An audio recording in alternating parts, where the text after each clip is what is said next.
Celebramos a sesión ordinaria do Pleno da Corporación xoves 28 de abril do 2016. O primeiro, queres decir antes algo? Sí, pedir disculpas porque hay un retraso grande en las actas y todos conocen los motivos. Se puso un poco al día las juntas de gobierno, pero los plenos son más complicados. Entonces se les piden disculpas. Eso es algo que no se está justificadamente. Por registro de entrada lo presento la USI. O primeiro punto do orde do día é dación de conta do decreto da Alcaldía Presidencia de aprobación da liquidación correspondente ao exercicio 2015. Algún concejal que vino a ver el expediente se le explicó porque la resolución de la alcaldía estaba correcta, pero había un pequeño error en el informe de la interventora que se corrigió como diligencia, porque en el decreto no afecta, pero como queda en el SIGEN el expediente, había una diferencia de 1000 y algo de euros, se le explicó a Martín y a Xurxo. Entonces está correcta. Les corresponde quedar enterados. O segundo punto do orden do día é dación de conta de alteracións no Rexistro Municipal de Asociacións. Es la propuesta del concejal de Participación Ciudadana en el que se recoge las altas, que son 17, y la adjudicación de los números que les corresponde. Y les corresponde lo mismo, quedar enterados.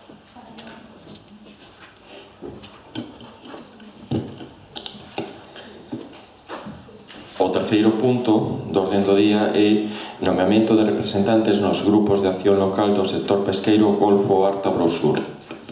Ya se les explicó el motivo y además viene otra designación en asuntos de urgencia y fue dictaminado en la Comisión de Asuntos Generales del día 25 de abril y al Pleno le corresponden los siguientes extremos. O nomeamento dos siguientes concelleiros como representantes da corporación no órgano colexiado Golfo Arta Brosur, que se relaciona a continuación. Titular, doña Patricia Amado Varela, concelleiro de Promoción e Desenvolvemento, e suplente, don Víctor Merelas García, concelleiro de Medio Ambiente e Disciplina. Segundo, notificar o nomeamento aos designados e ao órgano colexiado Golfo Arta Brosur. Procedemos á votación. Votos a favor? 3. Abstencións? O punto número 4 é solicitude da Deputación Provincial da Coruña de cesión ao Concello das Carreteras Provinciais. A DP, todas van levar DP de antes, pero vou dicindo a 501, a 502, a 503, a 505, a 506, a 507, a 508 e os tramos da DP 512 e DP 514. Acordos que procedan. Fue dictaminado en la Comisión de Asuntos del Pleno y le corresponden al Pleno los siguientes extremos. Aprobar a solicitud de cesión das carreteras provinciais que figuran en el orden del día y segundo, remitir o presente documento a la Excelentísima Diputación de La Coruña para solicitar a cesión das carreteras relacionadas ao Concello de Arteixo mediante suscripción dun convenio de colaboración no que se teña en consideración a financiación prevista en próximos exercicios por esa administración para a conservación de ditas infraestructuras.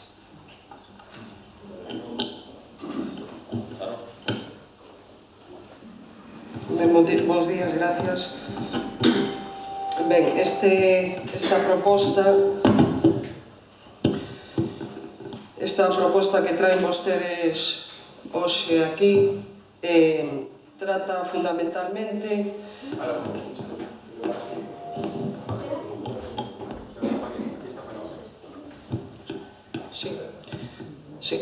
creo que ahora. Ben, esta proposta de cesión destes 12 viais que vostedes, que hasta o de agora son titularidade da Deputación da Coruña e, polo tanto, a Deputación é a encargada de facer o mantemento e conservación destas vías e xustifican, pois, como xa ten dito en algunha ocasión que pasou, sobre todo cando se cediu por parte da Xunta este Concello unha das estradas que pasa por aquí, e a dificultade que supón moitas veces acometer obras de saneamento e demais nestes viais. Nos, en principio, certo é que aquí se fala de que o acordo, de feito, di que van propoñer a firma dun convenio para que a Diputación manteña ou garde unha previsión de financiación para estas estradas. Nos, en principio, evidentemente tampouco aquí consta nin a vontade por escrito da Deputación de que isto vaya a ser así, e, por outro lado, tampouco fala dunha cantidade económica que recollería ese convenio. Nos, en principio, hoxe, desde logo, non imos a votar a favor desta proposta, e sí que nos gustaría que, cando vostedes teñan a aceptación por parte da Deputación desta firma de convenio, pois que nos lo faciliten para saber que datos económicos e que previsión de financiación para estes viais, a pesar de que van a pasar a ser titularidade municipal, pois vamos a ter. En principio, xa digo, non imos a votar a favor, pero recalcar que quereremos ter ese borrador de convenio para saber os datos que antes comentaba. Moitas grazas. Si, grazas. Bo día. Eu, un pouco na liña do que comentaba agora a portavoz de Terra Galega, e que outro día tamén comentamos así de pasada na comisión, imos ver, eu creo que a ninguén se lle escapa que o grupo municipal do que eu son portavoz está pola labor, e ademais teno dito en outro de ocasións de que as cousas que poidan xestionar directamente os concellos deben facelo. Evidentemente a administración máis próxima a xente, polo tanto tamén ten máis capacidade, se hai medios económicos, dende logo, para poder resolver os problemas que se poidan xenerar, e efectivamente a hora de facer determinadas actuacións. Pero unha cuestión de metodoloxía de traballo que non nos gusta e que xa pasou tamén un pouco coa cesión da estrada de Meicén de Pastoriza, a C415, que, por certo, recollemos gratuitamente, sin ningún tipo de capacidade por parte da Xunta de investir nada, a pesar de que creo que aí tamén se teria que ter asinado un convenio de un compromiso económico a hora de acometer melloras nunha estrada que ten unha alta densidade de tráfico e de tráfico ademais pesado e perigoso, pero, sin embargo, aquí recolleuse gratuitamente. Polo tanto, por unha cuestión de metodoloxía de traballo, digo, aquí, evidentemente, trátase de tramos de estrada que hoxe son competencia da Deputación, que son, en moitos casos, plenamente urbanos, que están en núcleos que son totalmente, do concello, que non a unen con ningún outro concello, e, polo tanto, non temos problema niso, pero eu creo que o normal sería que houbese unha reunión entre os responsables políticos do goberno de Arteixo coa persoa que se encarga disto na Deputación Provincial, co deputado correspondente, para trasladarlle que efectivamente o Concello está en disposición de asumir esas estradas e plantexar tamén que problemas teñen esas estradas, que deficiencias teñen e que obras penso o Concello que se deben de facer para que a Deputación poida decir, pois podemos dar tantos cartos e vanse facer nesta anualidade, na seguinte e na seguinte, Claro, é que así estamos pedindo algo que non sabemos realmente, porque tamén poden chegar mañán e dicir, sí, pois llévenselas. Claro, alegremente, quero dicir que eu entendo que o normal sería que houvese unha reunión nesos termos, que se plantexase o que queremos, cales son os problemas que agora temos aí, e que capacidade para poder actuar nelas tería e que tipo de convenio se asinaría. Eu creo que eso sería normal, e logo xa plantexarlle ao pleno se nesas circunstancias, no que oferten e no que ofrezcan vostedes, as podemos asumir ou non. Por lo tanto, eu creo que aquí simplemente se está iniciando un trámite que non ten absolutamente ningún dato e, bueno, eu creo que merece tamén que den unha explicación sobre como foi toda esta tramitación.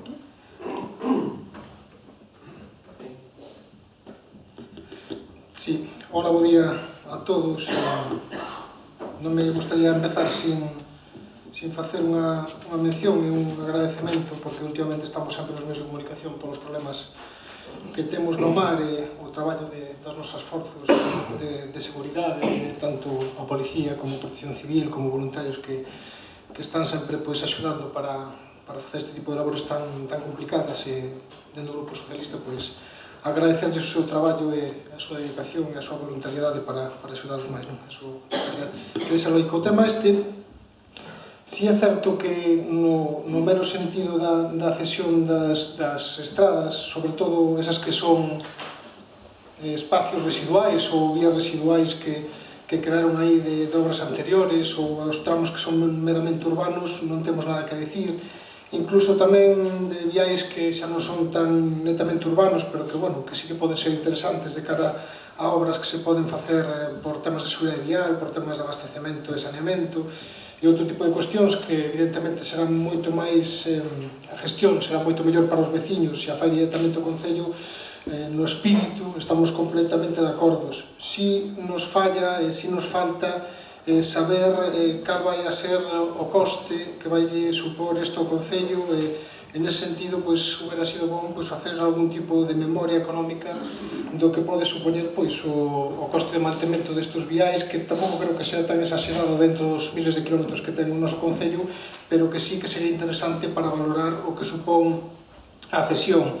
E tamén saber un pouco cal é a forma de pensar do actual goberno da Diputación da Coruña, e se hubo negociacións previas, que me consta, porque evidentemente nese departamento goberna o meu partido, pois que simplemente hubo alguna conversación informal. O que sí podo decir é que por parte do Grupo Socialista local de Arteixo estamos dispostos a colaborar, estamos dispostos a apretar e participar en todo aquilo que quera o goberno local para a negociación, para que sexa o mellor posible, o máis rentable posible para o Concello de Arteixo, e polo tanto que se ao final se produce a cesión, que sexa nas mellores condicións posibles para o noso Concello, que recibamos unha cantidade económica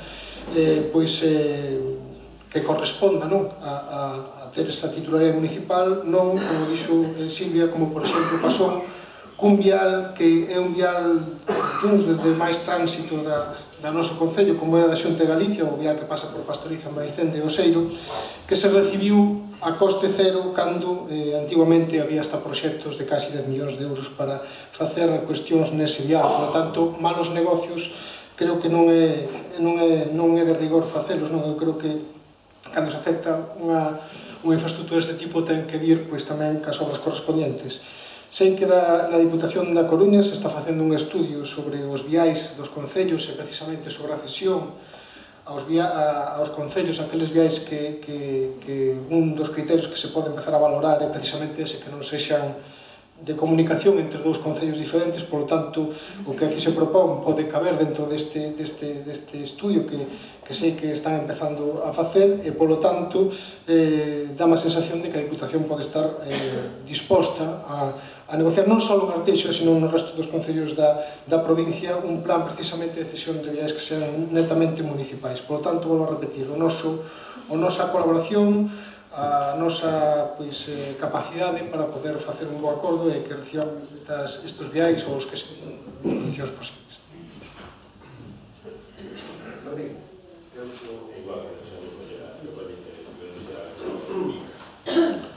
Bos días a todo o mundo. Sumámonos desde o Grupo do Partido Popular ás palabras de Martín en felicitación aos corpos de seguridade do Concello e protección civil que han acontecido nestes días, e por desgracia tamén por traballo municipal que se colaborou activamente na búsqueda con un resultado desagradable ou tal, pero sumar de novo ese agradecemento, que creo que facen un traballo todos os días. Pasamos a este punto que é a da actitud. Eu vou intentar explicarme a se son capaz. Cando trouxemos tanto o polígono como cando trouxemos a cesión, acusousenos dun certo oscurantismo. Acusousenos de que xa traíamos as cousas feitas. Isto é precisamente facer participa ao pleno desta decisión. Vamos a solicitar isto e vamos a solicitar unha cantidade, vamos a ver onde chega. O tema é facer partícipe desta vontade. Existiron conversas na Diputación, como dixo Martín, informais.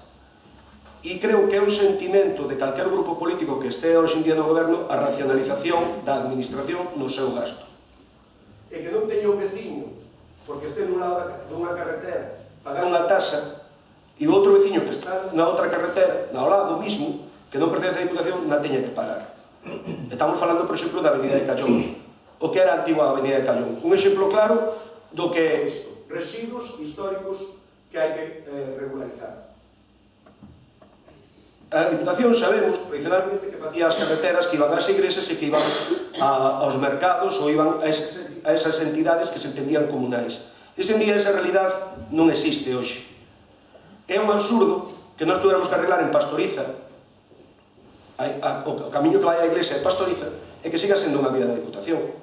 E teñamos que, para arranxar ese camiño, pedir autorización á Diputación, pagarlle a obra á Diputación, pagarlle as tasas, etc. O que se trata de eso. Probablemente a aportación económica sea algo que teñamos que decidir, porque hai carreteras que están en moi bo estado. Está a carretera do Desero de Loureda, que está en bo estado, por exemplo. Pero temos, por exemplo, a de Rorís, que eu creo que fai falta botarlle un gran mantenimento. Pois iso é o que queremos definir. E queremos ir da man desde a transparencia e da comunicación con vos. Eu creo que nadie aquí, podemos discutir alguna máis, alguna menos, pero nadie está en contra de que isto pase a Diputación. Sabedes que nós xestionamos o Servicio Municipal de Augas. Unha cometida de auga para un veciño nunha carretera de Diputación é un morto. Porque temos que pedir licencia, pagar tasas, un montón de cousas, que é un servicio público. Xa non falo dos condicionantes cando temos que facer alguna obra nas carreteras da Diputación. Condicionantes que, por outro lado, noutras carreteras que levan eles directamente, con obras que fan deles, a mellor non observan. E todos pasamos por FEANS, e vemos como están facendo as aceras de FEANS, e vemos os condicionantes que nos poñen a todas nas nosas aceras. Entre eles, esos 25 centímetros de separación que hai entre a acera e a calzada, para que non espreite. E senón, podedes ver o de FEANS. Entón, o que se trata é regularizar a vida. Creo que demos un paso a anterior legislatura co traspaso do polígono, que foi unha regularización da situación administrativa. A carretera da Xunta se explicou moi ben que estaba recién asfaltada, que tiña un grado de mantenimento correcto, e segundo, había que normalizar unha situación porque era un tráfico totalmente urbano. Tamén dixemos no seu momento que se conseguimos, e dixera o alcalde, que se se consigue que a famosa autovía fora libre de peaxe e houbera unha carretera da Xunta libre de peaxe, poderíase solicitar a outra de Plantas Varela e ao traspaso, que comentaba Silvia Seixas naquel pleno, que dicía que tanto era tráfico urbano de Melicén de Pastoriza como era o de Villargris ou de Plantas Varela. Entón, o que se trata é facilitar a vida aos veciños e regularizar a situación administrativa dos bens.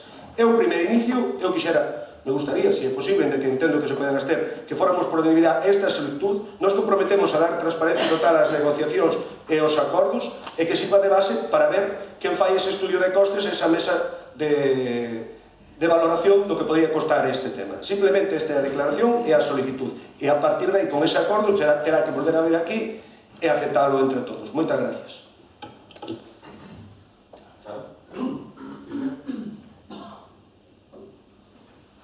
Eu, simplemente porque quede claro, efectivamente, estamos de acordo eu creo que o dixen claramente e quero reiteralo, estou de acordo completamente na filosofía da solicitude, é máis, é que creo que se tiña que ter seguramente feito antes xa isto, non? Porque isto non é de agora, son tramos perfectamente municipais onde fai xa bastante tempo, non? Entón, estou de acordo con iso, mas digo que o que debería haber xa feito, se se queren facer as cousas ben, quizáis un estudo máis a fondo das melloras que nos entendemos, e iso poidémolo ter traballado tamén en calquera xunta de portavoces nas que nos reunimos a veces e falamos de cousas importantes e de outras menos importantes e máis intrascendentes, pero quero dicir que igual se puido ter consultado perfectamente ou poidamos ter mirado e feito unha solicitude xa moito máis amplia, non? E moito máis definida, para que canto antes se axilizara eso moito mellor, non? Quero dicir que eu creo que tamén nese sentido, bueno, puidose ter avanzado, non? Dende os diferentes grupos nese cronograma ou nese planiño de mirar que cousas concretas e cales nos entendemos que son máis urxentes, ou mellor, en donde habería que actuar con máis urxencia ou donde se require que esas inversións se fagan con máis urxencia, porque efectivamente hai nas que están peor, como efectivamente é o caso de Rorís, calquera que pase por ali pode o comprobar perfeitamente, non? Máis que o mellor a avenida de Pastoriza ou que a que vai ao Igrexario de Loureda ou que esta do Igrexario de Pastoriza tamén, quero dicir, pois bueno, esas cousas poidámolas ir definindo. Simplemente era esa cuestión e a matización que quería facer. Gracias. Sí, un par de cuestións que, sin deixar de estar, eu creo que estamos todos de acordo no fondo, tanto nos bens residuais, que vou repetir, eso sí que é un déficit histórico de cachos de vías que quedaron pois con propiedade da Diputación, cando ahora son prácticamente vías urbanas ou tamén viais pequenos que son de comunicación urbana.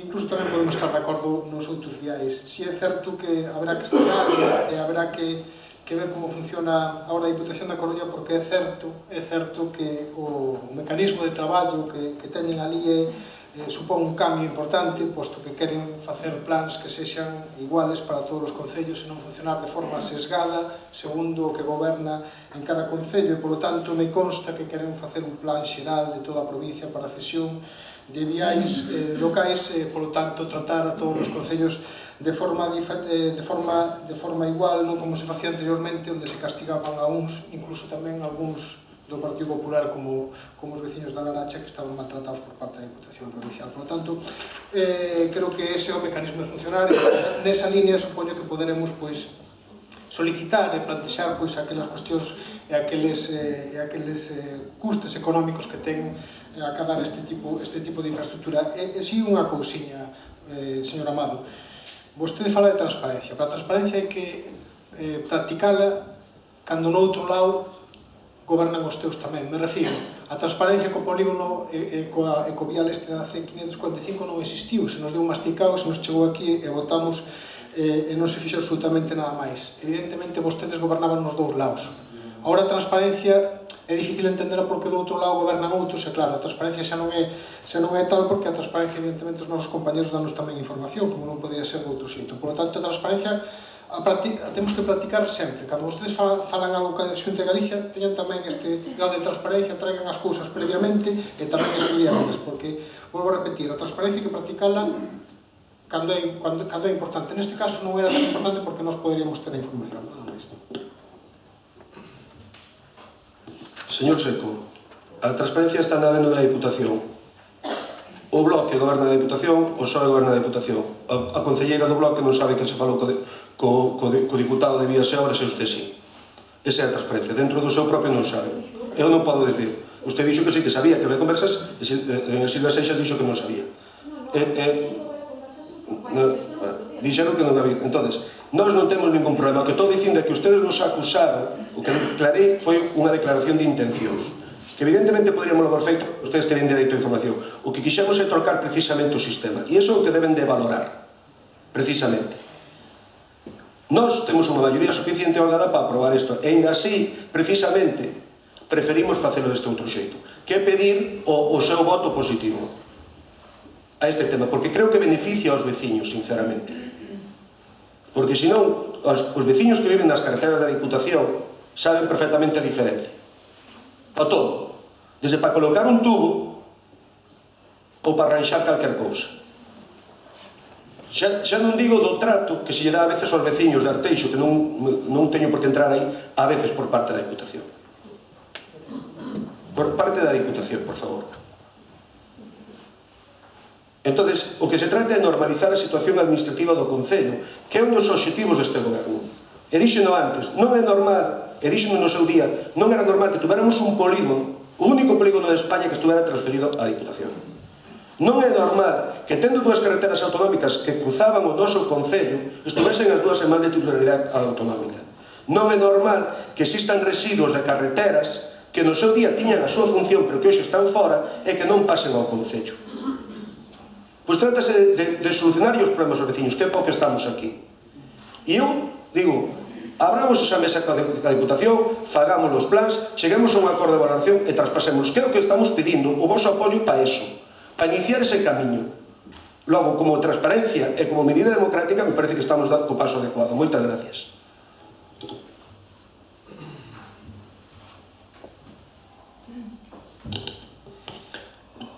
Bueno, eu non estou de acordo con as apreciacións do portavoz do PSOE, onde decía que anteriormente a Diputación castigaba aos concellos e outros non. Bueno, vamos a ver o que pasa agora nesta legislatura. As palabras son moi bonitas, de que iban a facer un plan para todos, pero tamén se ve un pouco por onde van encaminhados. Eso de que non castigan aos concellos, pois creo que vostedes están totalmente equivocados, porque se está vendo de inicio que sí que hai castigo aos concellos dos grupos que non son de vostedes. Vamos a esperar un tempo para ver esa transparencia que tanto din, que nos entendemos que de inicio xa nos está cumplindo. E, bueno, están gobernando a Diputación, o Bloque e o PSOE. Vostedes van ser unha parte importante desa posibilidade de negociación para ver o convenio e a cantidade económica, a ver, efectivamente, se non nos castiga a Diputación. Vostedes están gobernando, a ver se esa transparencia, un pouco ese que se di que os plans sexan para todos, a ver se se cumple. E un pouco, sempre decimos, o da traspaso da C415, aparte de estar a carretera perfectamente asfaltada, se fixo sobre todo tamén para que o Concello teña autonomía de xestión na cuestión dos enlaces de Meicende da autovía do Porto Exterior. Ora se negocia con nós ese enlace. E se queren poñer un peaxe, que o poden poñer, teñen que negociar con nós, non ca Xunta. Nós estamos acostumbrados a que as nosas infraestructuras sempre fóramos os últimos. Ora non, ora queremos ser os primeiros en defender e xestionar o que son as nosas infraestructuras. Procedemos á votación.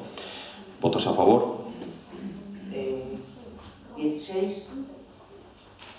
Abstencións? 4.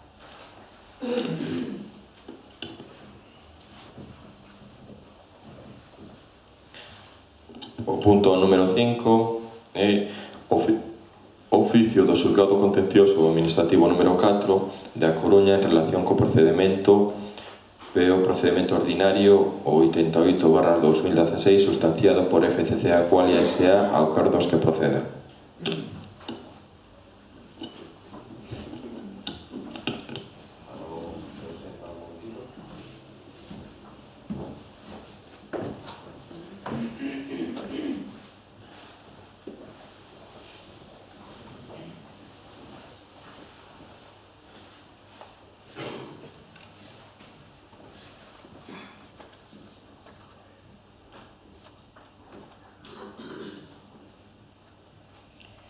Fue dictaminado en la misma Comisión de Asuntos Generales y le corresponden al Pleno los siguientes extremos. Primero, tener conocimiento del mismo. Segundo, tener por formulado el emplazamiento de esta Administración en el mencionado procedimiento judicial. Tercero, nombrar a Eloy González González para que se encargue de la representación y defensa de este Ayuntamiento en el procedimiento ordinario citado. Cuarto, que por el Departamento de Secretaría General de este Ayuntamiento remitan al Departamento Jurídico antes del día 9 de mayo el expediente administrativo debidamente foliado y sellado con los documentos e hechos correspondientes. Quinto, que por la letrada se proceda al emplazamiento de los interesados en este procedimiento en el plazo máximo de 5 días desde que reciba el expediente. Y sexto, que por el letrado designado y a requerimiento del Departamento Jurídico se informa a la mayor brevedad posible sobre la existencia de otros recursos en los que pueda concurrir supuestos de acumulación de acuerdo con el artículo 38 de la Ley de la Jurisdicción, y el Departamento Jurídico ponga este sistema de conocimiento del órgano jurisdiccional.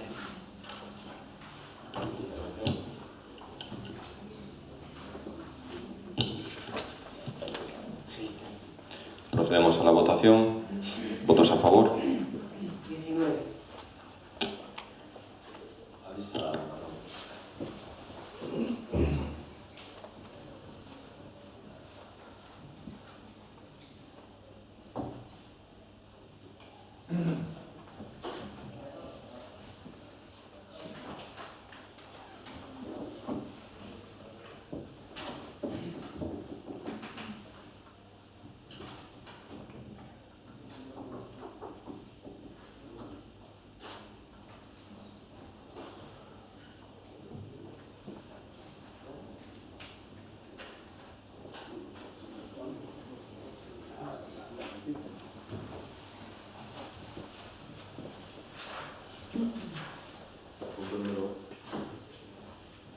O punto número 6 é alteración da modalidade de xestión do Servicio de Auga Municipal, acordos que procedan. Fue dictaminado en la misma comisión informativa y le corresponden al Pleno los siguientes extremos. Primero, alterar a modalidade de xestión do Servicio de Auga Municipal, determinando a súa xestión directa, segundo disposto no artigo 85 de la Lei Reguladora de Bases de Régimen Local, nos términos propostos polo Departamento Xestor. Segundo, dar traslado aos departamentos de Policía Local e Contratación a fin de que se proceda a garantir a cobertura e prestación do servicio. E, por último, facultar ao Concelleiro Literario de Obras e Servicios Municipais tan ampliamente como sea necesario para la ejecución de todo relacionado con el presente acuerdo.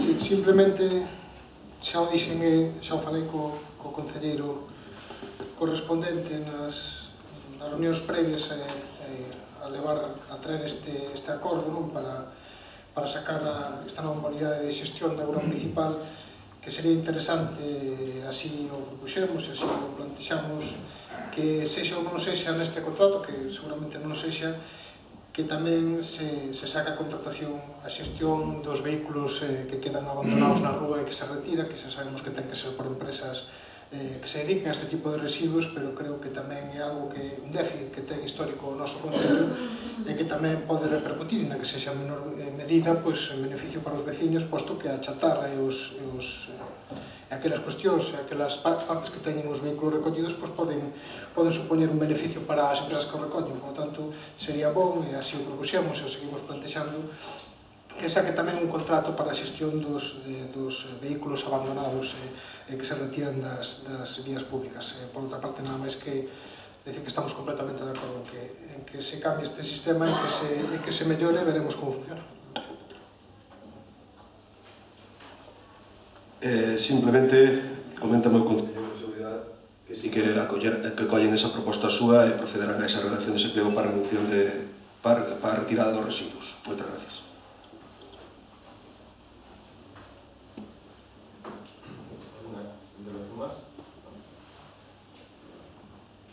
Procedemos a la votación.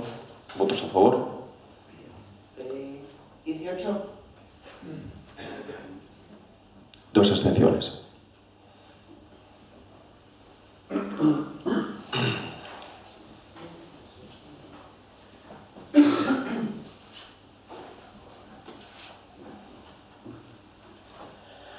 O punto número 7 é moción presentada polo Grupo Municipal PSOE en relación á paralización do calendario da LOMCE. Tiene un único acuerdo e es que o Pleno de Concello de Arteixo inste a Consellería de Educación da Xunta de Galicia para ler de inmediato o calendario de aplicación da LOMCE, así como suprima as avaliacións reválidas de terceiro e sexto de educación primaria.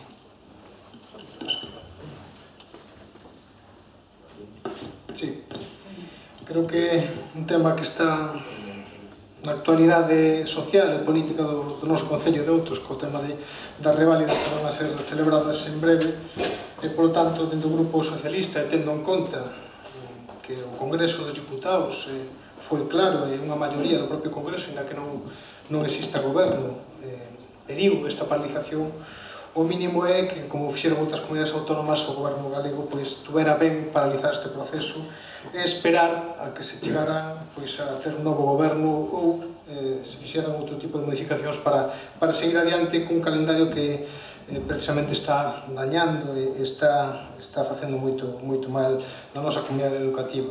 Dice así a moción: o Partido Socialista foi tremendamente crítico durante o proceso de elaboración e posta en marcha da LOMCE, tanto no conxunto de España como aquí en Galicia. Entendíamos, e seguimos entendendo os integrantes do Grupo Socialista, que este país perdeu unha nova oportunidade de dotar dunha vez por todas de estabilidade do noso sistema educativo, cuestión que, por certo, leva demandando con gran insistencia o conxunto da comunidade educativa deste país dende hai moitos anos. E co iluso desexo de evitar que a lei educativa sexa cambiada de maneira automática cada vez que se produzca un cambio de goberno, situación que todo apunta a producirase, por certo, prontamente. O Grupo Socialista considerou sempre que, a pesares do que se teñen afirmado con pouco rigor nos últimos anos, o noso sistema educativo ten mellorado de maneira importante na súa equidade e calidade.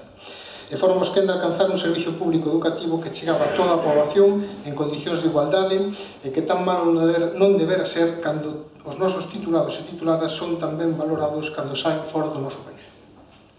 Durante este tempo foron varios os asuntos que teñen concitado na comunidade educativa unha enorme controversia. O calendario precipitado de implantación da propia lei e dos novos currículos, cambiante política de libros de texto ou o inicio das reválidas, por poñer tan só algúns exemplos significativos.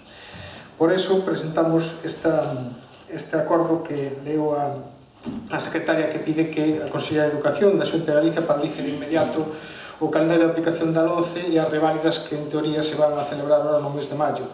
Espero que por parte do Partido Popular se escoite a comunidade educativa, os profesores, os mestres, as AMPAs e a todos aqueles que están intentando darle un poquinho de sentido común a unha lei que naceu única e exclusivamente por capricho do Partido Popular, que conta única e exclusivamente co apoio do Partido Popular e que debería facernos reflexionar na búsqueda dunha lei, por fin, como se intentara na legislatura gobernada por Ángel Gabilondo, unha lei que fora para todos e para todas, unha lei de mínimos que nos puxera de acordo e que fixera que non estemos cambiando legislatura tras legislatura algo tan importante como a educación dos nosos fillos. Eu creo que aí existen espacios para o diálogo, existen espacios para o acordo, se todos somos capaces de negociar e chegar a acordos. Por lo tanto, me gustaría que o Partido Popular nese sentido fora capaz de paralizar, tendo en conta que agora xa non hai unha maioría no Congreso dos Diputados, nin parece que vai haber unha maioría suficiente no Partido Popular como para manter esta lei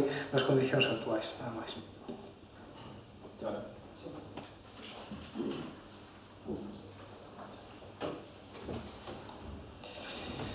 Ben, evidentemente nos imos a apoiar a totalidade desta moción presentada polos compañeiros do Partido Socialista. Creo recordar que en dúas ocasións xa se trouxeron mocións similares, máis amplias, criticando varios aspectos da LOMCE. É certo, como decía Martín, que esta famosa lei de ver, como se lle denominou aquel ministro, evidentemente vou dicir de forma irónica, tan modélico, que realmente conseguiu que absolutamente todos os axentes educativos se confrontaran contra unha lei totalmente perversa e injusta.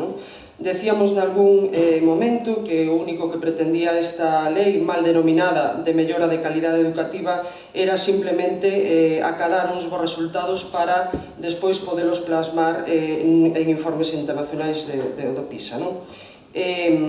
Puntos que foron moitas veces criticados, como en varias ocasións as mesmas asociacións de pais e nais, o mesmo profesorado, que chama bastante atención que ningún dos seus puntos desta lei se faga ou se intente mellorar a función e se poñan os medios aos mestres de educación infantil. O tema das reválidas, que xa o comenta a propia moción, creemos que é un claro erro e unha volta ao pasado. Creemos que as avaliacións realmente deben medir o progreso e non outras cousas que esta lei leva pretendendo.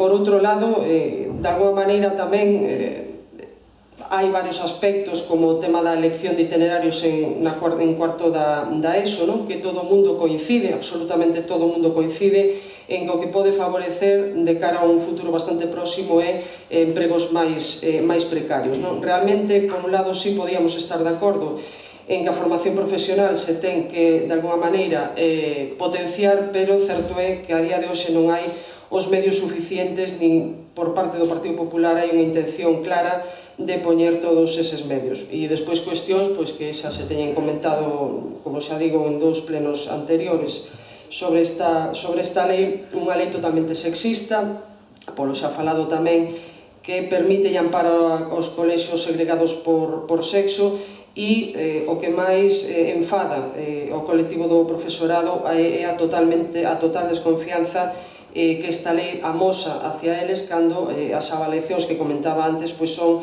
totalmente externas. Por lo tanto, recalcar que é unha lei totalmente injusta e evidentemente este grupo vai apoiar a moción que presenta o Partido Socialista neste pleno. Moitas gracias.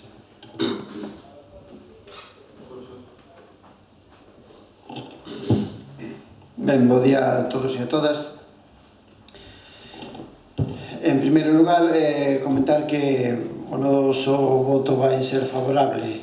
O noso voto sempre estivo en contra da LOMCE, tanto nas institucións como fora delas. Comentar que esta lei nace pola prepotencia do PP cando ten maioría absoluta.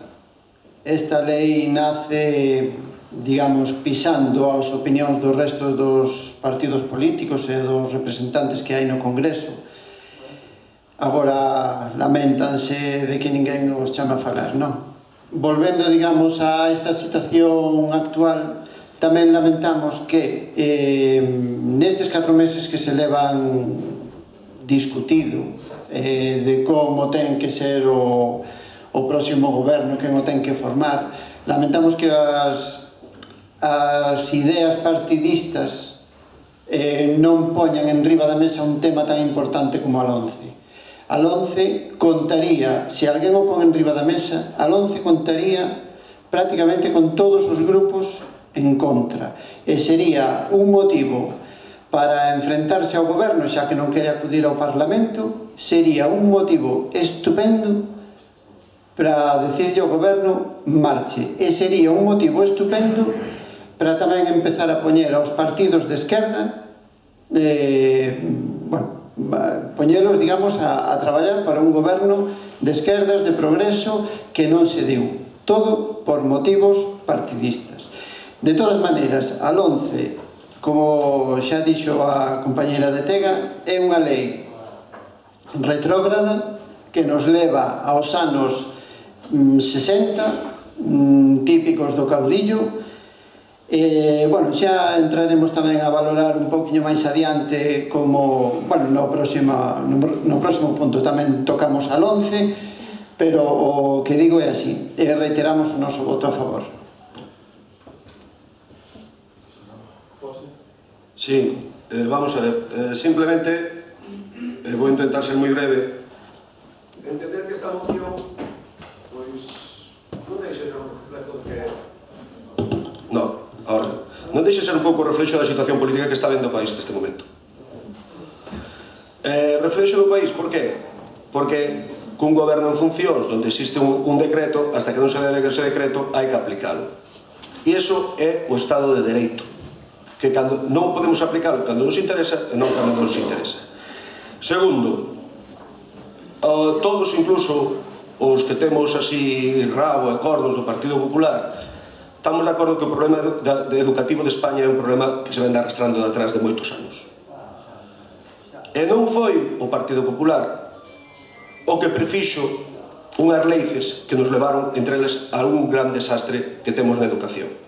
Non foi. Recordo un goberno do señor ZP que cando o goberno do Partido Popular fixo unha lei que fixera a famosa Esperanza, o primeiro que fixo foi derogala sin darlle paso a andar. E esos son os que falan agora de diálogo. Recordo unha lei que foi a primeira que fixo o Partido Socialista, que lle chamaba LOCSE, con G, que fixo un señor ministro socialista que lle chamaba Maraval, que entre outras cousas tiña os seus fillos nos colexios privados en Andorra. E fruto deso foi o maior desastre educativo. Sí, é verdade, porque é fácil facer leyes para tal e despois educar os fillos nos colexios privados, claro, eso xa o sabemos. Pero foi o maior desastre educativo reconocido no tempo das leyes educativas, a LOCSE. Entón, probablemente, e o Grupo Popular así o manifestou, esta lei teña que ser mellorada. Probablemente sea motivo dun gran consenso ao cual o Partido Socialista se negou, porque era un dos puntos pilares dos 5 puntos que se plantexou ao Partido Socialista para facer un gran pacto de goberno, precisamente a reforma desta lei. E o Partido Socialista o que dixo é: nosotros con ustedes non hablamos. Logo, a que ven esta moción? Foi o que dixeron: nosotros con ustedes non hablamos. Ustedes tienen cuernos y rabo, non hablamos. E hoy traen esto. Pois seamos serios. Si ustedes ganan las próximas elecciones y hacen una activa, hagan la ley. Mientras que esta ley hay que cumplirla. Con lo cual, esta solicitud suya no tiene sentido. Muchas gracias.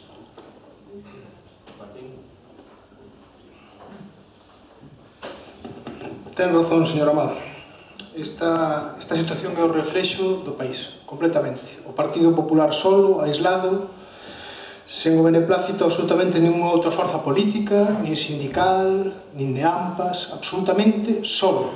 Vostedes se preguntan por que ninguén quere falar con vostedes, pregúntanse, e logo fan este tipo de cuestións como acaba de facer agora, pasar o rodillo e decir única e exclusivamente que está moi ben unha lei que os profesores e os pais non teñen cuernos e rabo tampouco, eles a califican como a califican, non? Unha lei que segrega os nosos nenos pola súa situación económica, pola súa situación social, pola súa situación territorial, que tamén o teñen que saber.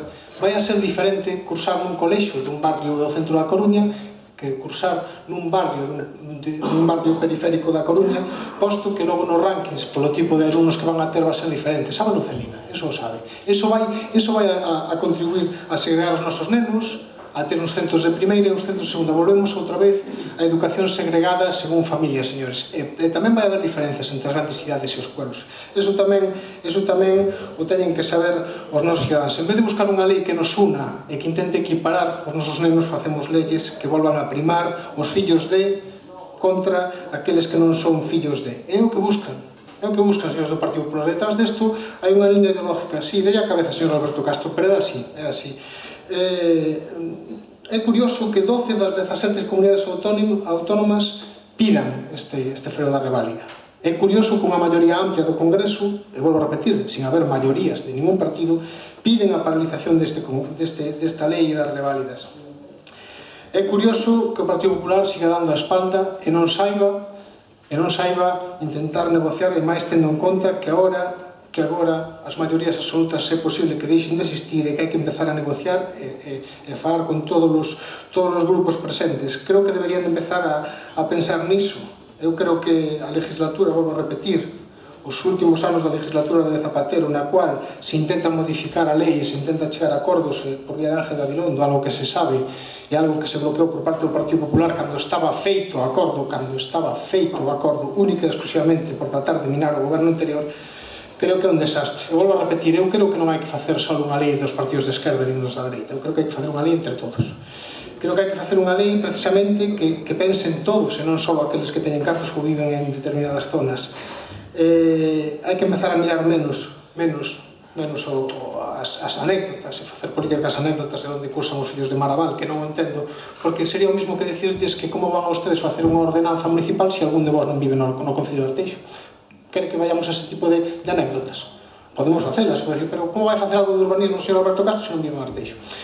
E non ten que ver, seguramente fará o seu traballo. Por tanto, falemos con un poquinho de rigor e non nos vayamos exclusivamente a anécdota, porque podríamos falar dese tipo de cuestións e se quere podemos sacar nada máis.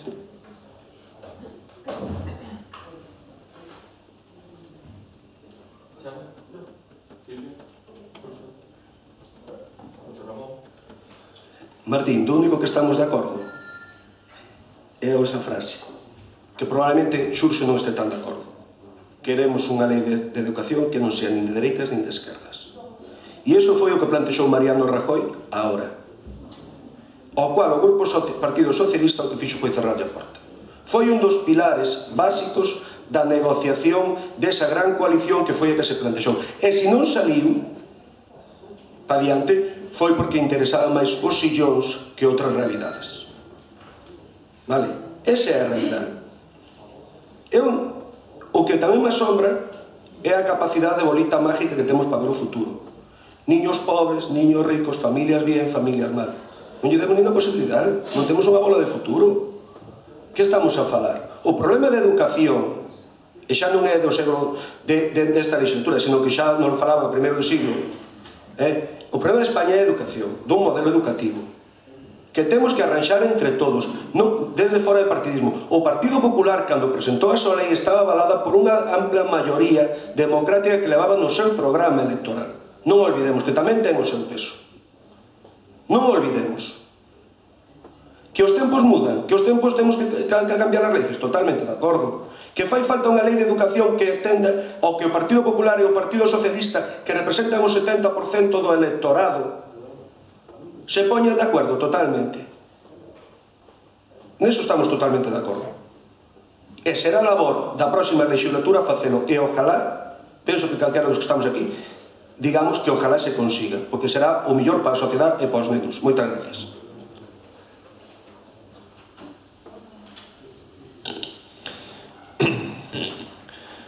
Bueno, yo con todos los respetos, y muchas veces pasa cuando se presentan estas mociones, yo aquí tengo apuntado Parlamento, fuerzas de izquierda, caudillismo, franquismo, ZP, Maraval. Bueno, y nosotros a veces nos quedamos sorprendidos. ¿Y aquí hay algo del Concello de Arteixo? Sí, pero digo, sí, lo sabemos, pero lo volvemos a decir. Nosotros, por cierto, y creo que muchas veces lo decimos, nosotros gobernamos desde Larín, por cierto, donde vive el concejal de urbanismo. Sí. No, pero es exactamente, gobernamos de Larín a Cachada, Montagudo, hasta Meicende. Eu, aquí, me gustaría que, ao mellor, nesta moción aparecera algo relacionado, vinculado directamente ca competencia que ten o Concello, porque isto estamos falando dunha competencia autonómica, competencia estatal, e que un pouco faláramos dos verdadeiros problemas educativos que ten aquí no noso Concello. Eu non estou de acordo co que dixo o portavoz do Partido Socialista, que vai haber grandes diferencias entre as grandes cidades e os concellos pequenos. Nos enorgullece ter uns dos mellores colexios públicos que pode haber nesta comunidade autónoma. Estamos orgullosos deles e traballamos neles, e hai unha boa educación. Creo que trasladar este debate, se din que sí que é competencia nosa, eu pediría que nadie se puso de acordo no goberno, que é onde ten a facultade de cambiar esta lei. Ora, porque nadie tivo capacidade de negociación, hai que facer unhas novas eleccións, atrasar as novas eleccións, atrasar o novo goberno e atrasar o que pode ser a reforma da LOMCE. Non se debería plantear eso antes de meter esta moción? Por que non chegar a un acordo esas forzas de esquerda? É que eu volvo a reiterar, creo que hai que un pouco ceñirse a que non é botar a culpa sempre todo o PP. Vostedes tiñan agora a posibilidade de xuntarse e facer un goberno e derogar a lei. Non o fixeron. Vamos a outras eleccións, vamos a gastar os cartos de todos os cidadáns, e vamos a ver o resultado que queda, que ao mellor podemos meter, eu, se non hai goberno dentro de 3 ou 4 meses, vou meter tamén esta mesma moción, para decir que os grupos de esquerda non se poñen de acordo, non poden cambiar. Procedemos a votación. Votos a favor? Sí. En contra?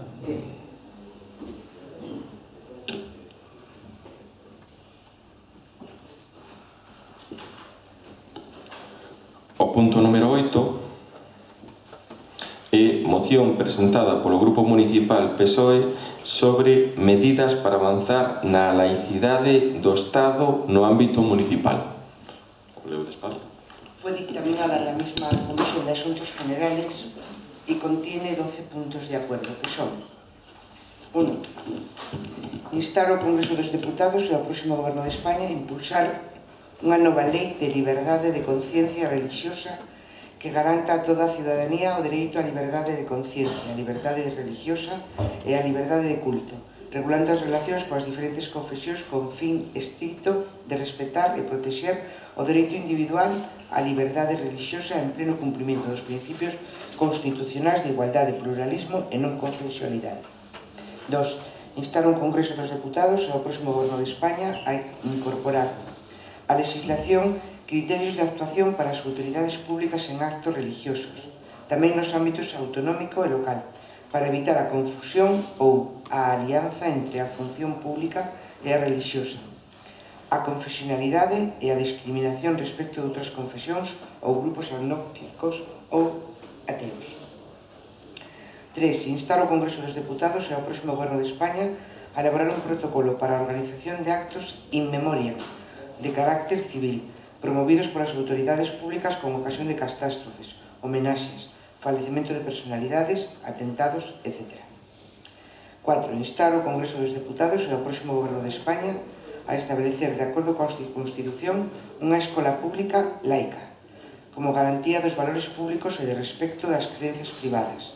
A escola debe integrar no seu currículo o ensino dos valores públicos que consideramos a base da nosa cidadanía e que, por iso, han de ser cursados por todo o alumnado. De aí que no modelo de escola pública non caiba a integración nin o currículo nin no horario escolar de ensinos confesionais. Para iso, instamos a promover as reformas necesarias do marco legal actual, así como dos acordos internacionais. 5. instar ao Congreso dos Deputados e ao próximo Goberno de España a reformar a regulación actual da LOMCE sobre valores sociais, culturais e éticos. A formación en contidos e valores de cidadanía non debe exporse de forma segmentada como se establece actualmente. 6. Instar ao Congreso dos Deputados e ao próximo Goberno de España a reclamar a titularidade do dominio ou doutros dereitos reais sobre os bens que desde 1998 foron inmatriculados a favor da Igrexa Católica.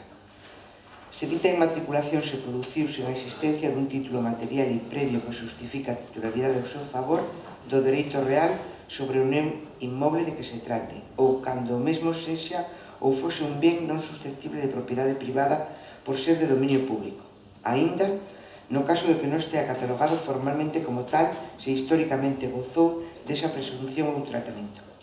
7. Instar ao Congreso dos Deputados e ao próximo Goberno de España a avanzar no establecemento do autofinanciamento das confesións religiosas e establecer a fiscalidade xeral para aqueles bens das confesións religiosas que non estén afectos a uso de culto ou social.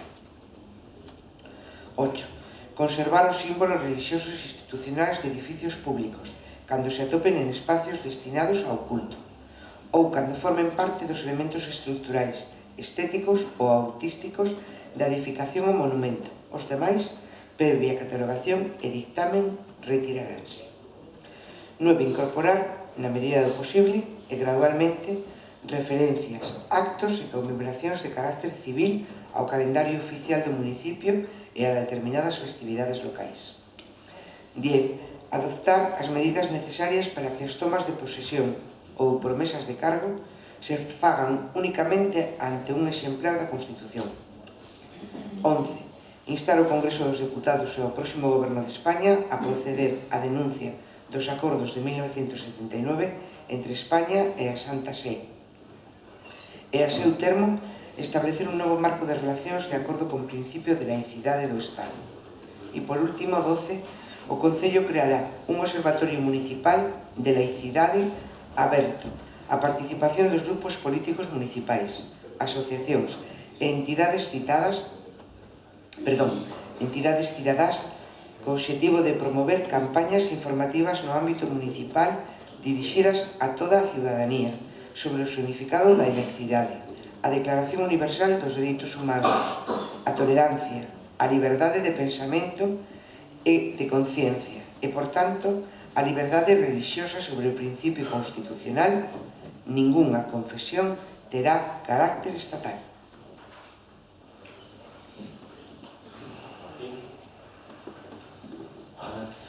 Ben, bo día a todos e a todas. Esta moción que é un pouco extensa, non? Moi simple e a resumimos para que todos os veciños poidan entender o que traemos hoxe aquí.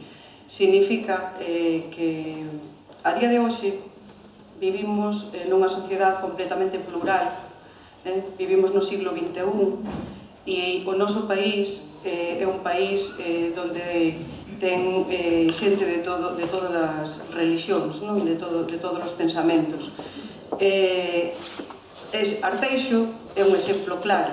A día de hoxe, no ano en que vivimos, en Arteixo vive unha sociedade plural con respecto á religión. Por lo tanto, creemos dende o noso partido que é importante que a día de hoxe, no siglo XXI, se fagan as cousas con sentido común e que se retiren de todos os organismos públicos e das escolas, principalmente, todos os símbolos das religións, de todas as religións. Sabemos que nós, por historia e por imposición, casi podemos decir que fomos un país católico, pero o noso país cambiou. Hoxe en día España está acollendo, son españoles todos que vivimos aquí, e está acollendo a xente de todo tipo de pensamento religioso. Por lo tanto, é importante que nas nosas escolas non figure ningún tipo de religión especialmente, que creamos un país totalmente laico. Tamén é importante que dende os gobernos se se leven a cabo este tipo de cousas e que non se faga como nos últimos 4 anos, donde se volve a un retroceso total sobre a religión católica, cando gobernos como o anterior do Partido Popular pois dá medallas, por exemplo, a vírgenes, que é un pouco anecdótico, digamos, que un goberno premie e otorgue medallas de honor a vírgenes en vez de a persoas que seguramente moitísimos ciudadanos españoles o merecerían, non? Polo seu dedicación ao servicio público e aos ciudadanos, non? Pedimos con esta moción que se retiren todos os símbolos de lugares que non son de culto, para que ninguén se sinta digamos manipulado religiosamente. Pedimos tamén que, por exemplo, en actos tan importantes como a toma de posesión de concelleiros non exista ningún símbolo religioso, que este solo presente a Constitución española.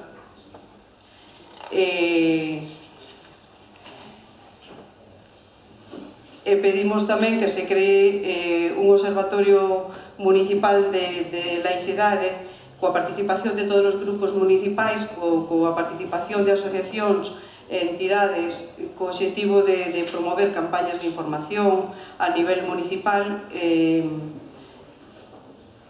para enseñar a xente o que significa a laicidade e a Declaración dos Dereitos Humanos. Creemos que isto é moi importante e como dice os compañeros do Partido Popular, é importante para todos, compete a todos, inda que non sexa unha competencia directa do Concello, todas as cousas que competen ás persoas que vivimos en Arteixo, tanto en educación como en religión, como en outro tipo de cousas, aínda que non sean competencia directa deste Concello, son importantes e, por lo tanto, é importante traelas aquí cando corresponda, cando creamos que é convinte traelas e que todos manifestemos a nosa posición. Nada máis.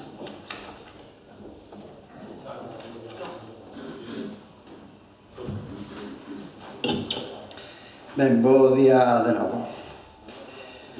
Por facer un pouco aludir ao tema anterior e ao que dixo o alcalde de que goberna de Larín a Meicende, vostede...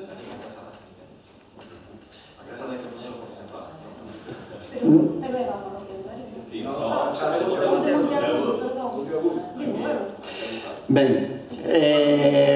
como vostede di que goberna dun extremo a outro do Concello, quería comentarlle de que vostede non está a marxe das leis que poda quitar a Xunta ou que podan quitar do Estado español, e estas mocións serven para presionar a esas administracións se queremos cambiar as leis e as normativas que veñen de arriba, de leis superiores. Por tanto, todas estas mocións serven para iso. Entrando na propia moción, seguramente que todos e todas concordamos en que a religión foi, é e será, mentras existan, o opio do pobo.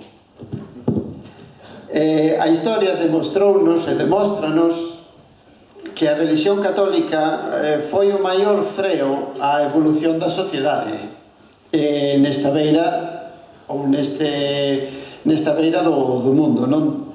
Grandes científicos, por facer unha pequena mención histórica, grandes científicos foron asesinados, foron torturados por cuestións religiosas.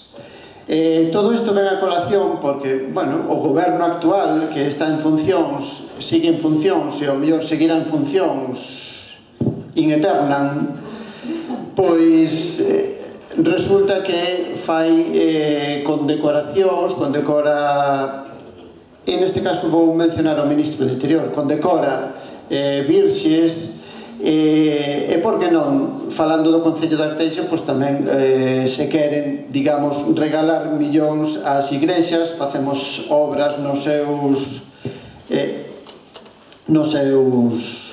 súas propiedades, etc. Pero volvendo ao asunto da moción, concordamos coa moción en avanzar na laicidade, en querer vivir nun Estado laico, aínda que notamos certas contradicións na propia moción, como no seu punto 8º. Non caben medias tintas neste asunto. As religións seguen a ser intolerantes, desiguais, son as que nos enchen de prexuicios e de complexos, e prácticamente son todos inducidos polas religións, todas, pero como ben dixen antes, neste recuncho do mundo tócanos a católica. Un edificio público non pode ser destinado ao culto, de ninguna das maneiras, e temos que ser, neste caso, como dixen, non intolerantes, pero sí rectos.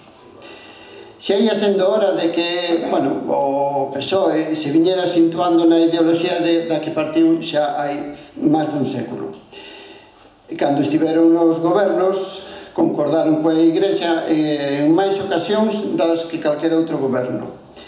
Votamos de menos tamén que se fale dun ámbito colectivo. Tanto a Constitución como esta moción fala dos ámbitos individuais e persoais.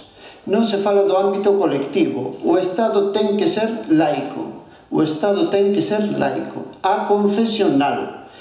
Non que evidentemente se teñen que permitir a liberdade ten que ser relixiosa e de todos os ámbitos, pero o Estado ten que ser laico.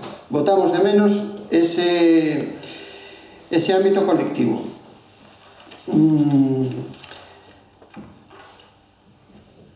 Por suposto que estamos de acordo en mudar o punto 3 do artigo 16 da Constitución e dos restantes 169 tamén.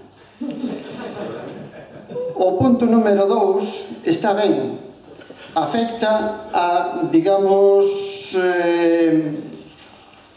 a representacións que podan ter as autoridades. Neste caso vou falar da municipal. Pero podemos quitar aquí tamén un acordo en que, xa que non podemos mudar as leis da Xunta ou do Estado, podemos quitar un acordo en que a autoridade do Concello, hoxe está vostede, mañán están outros, agardemos que máis pronto que tarde, pois resulta que non vayan a ningún acto relixioso. Podemos, sí, adoptar este acordo aquí.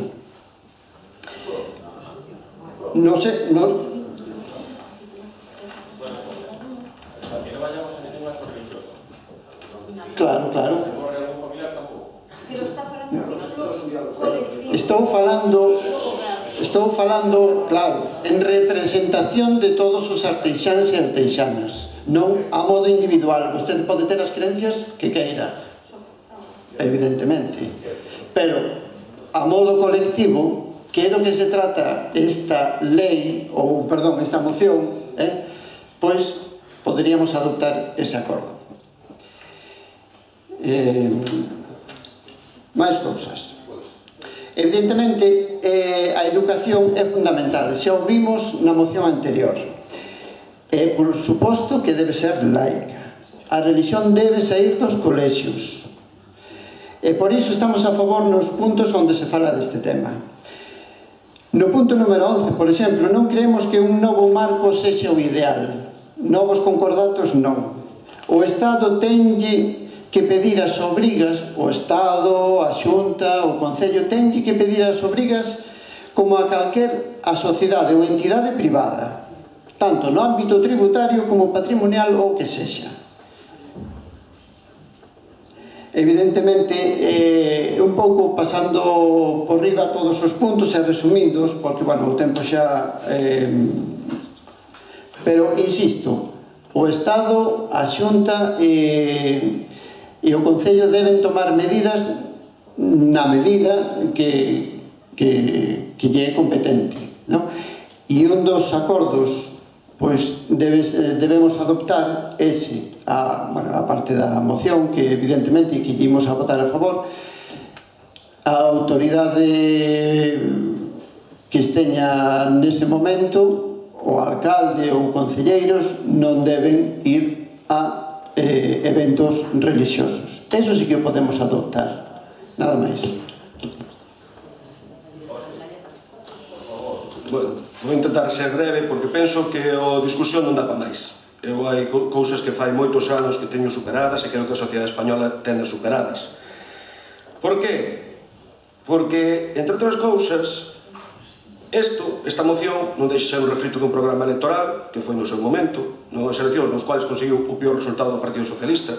Isto non é máis que instar ao Congreso dos Diputados, co cal xa falamos da 11 exactamente igual, cando buscando constituyen e consiguen unha maioría absoluta e todo demais fagan, mentras non nos fagan perder o tempo.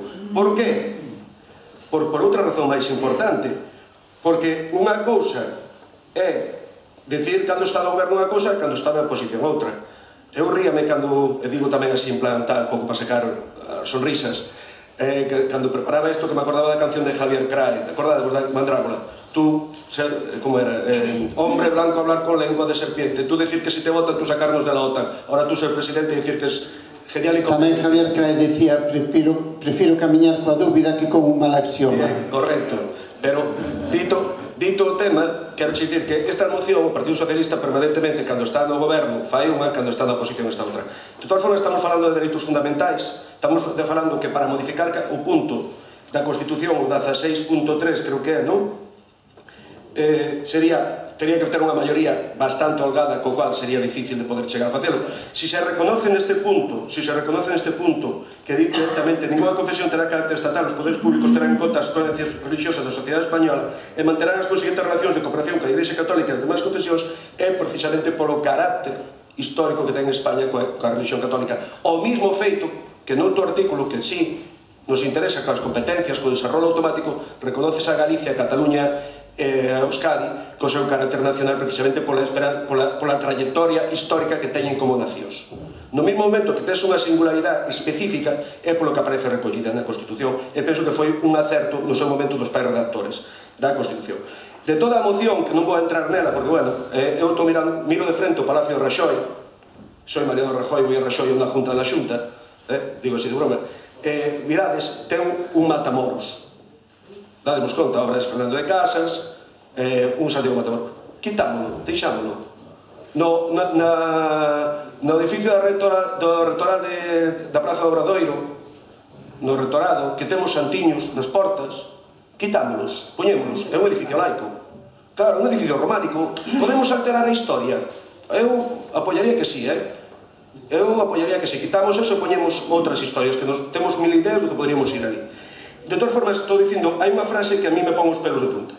E agora xa vou falar de algo que, por suerte, tuve ocasión de estudiar. É a seguinte frase: as conviccións de conciencia, religiosas, agnósticas ou ateas, son asunto privado, de cada persona, da súa libertad individual. Cada persona é titular do dereito da liberdade ideolóxica e religiosa.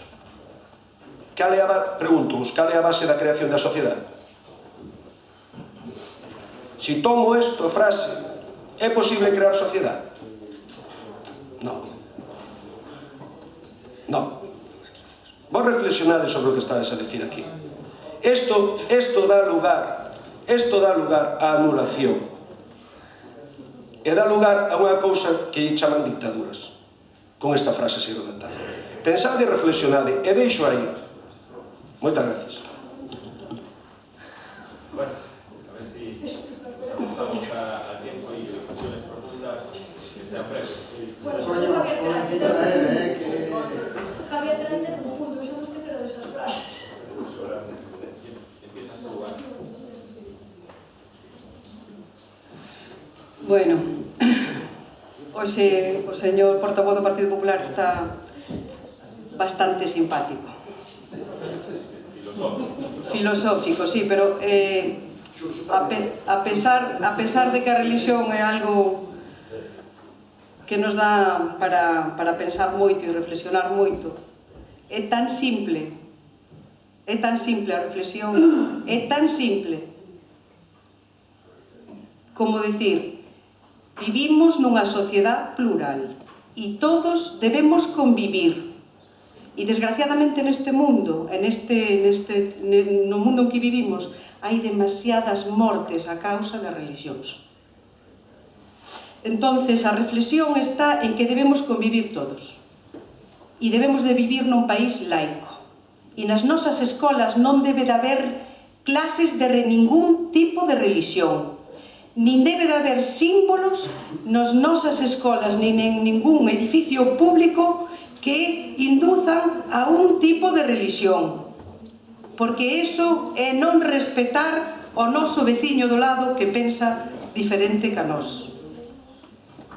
Iso é tan simple, e os que tivemos a sorte de vivir en países que non impoñen religión ninguna, sabémolo. Para min é tan veciño e tan compañeiro o que é musulmán, como o que cree na religión católica, como o que cree en calquera outra religión. Por lo tanto, creo que o importante desta moción, o máis significativo, é que debe de haber un país laico e que debe de haber fora símbolos dos nosos sitios públicos, e casi comparto a opinión de Xurxo, que os representantes que elixe o pobo tampouco deben de promocionar ningún tipo de religión. Unha cousa é o pensamento individual e outra cousa é a representación do que po que fuches elixido. Hai que saber separar os términos.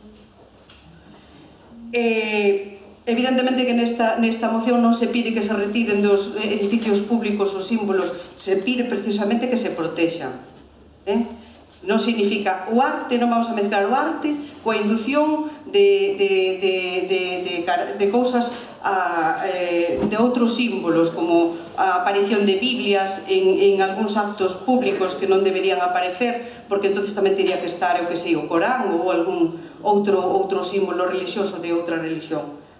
Deixémonos de tonterías, e unha cousa unha fijación que parece que ten o señor Amado, que é a de vivir no el tú más, que lo hizo mejor o peor, y en el de ¿qué hicisteis vosotros antes? ¿Por qué no lo propusisteis antes cuando gobernabais? Mira, Xosé Ramón, vivimos ahora, o día, e pensemos no futuro.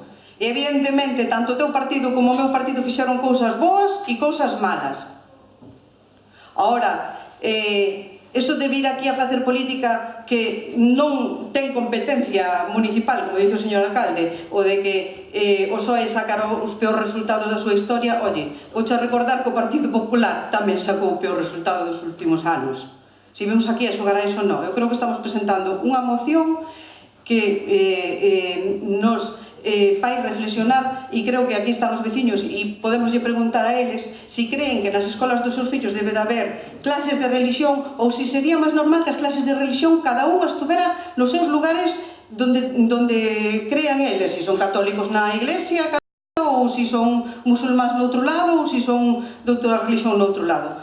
Si nos edificios públicos e hoxe aquí neste concello debería haber un crucifijo ou debería haber outro símbolo, non. O lógico é que non haxa nada, porque todos somos veciños e todos debemos respetarnos. E desgraciadamente, repito, demasiada xente morre por culpa das creencias religiosas. Así que tomémonos as cousiñas un pouco máis en serio. E convivamos. E respetemos a quen non ten as mesmas creencias religiosas que nós. E el respeto empieza aí, eliminando todo lo que se refiere a una sola religión, non dando medallas a vírgenes. Nada máis.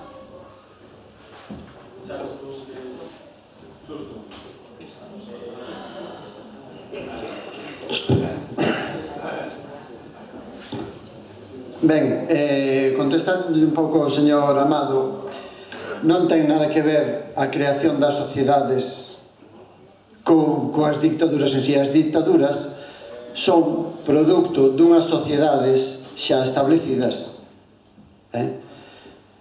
E senón, podemos poñer o exemplo do ano 36, a sociedade estaba establecida e ven un señor que cortou todos os atrancos democráticos que existían.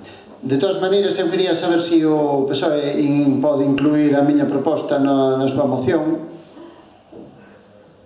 de que o alcalde, a autoridade, concelleiros, representantes do pobo de Arteixo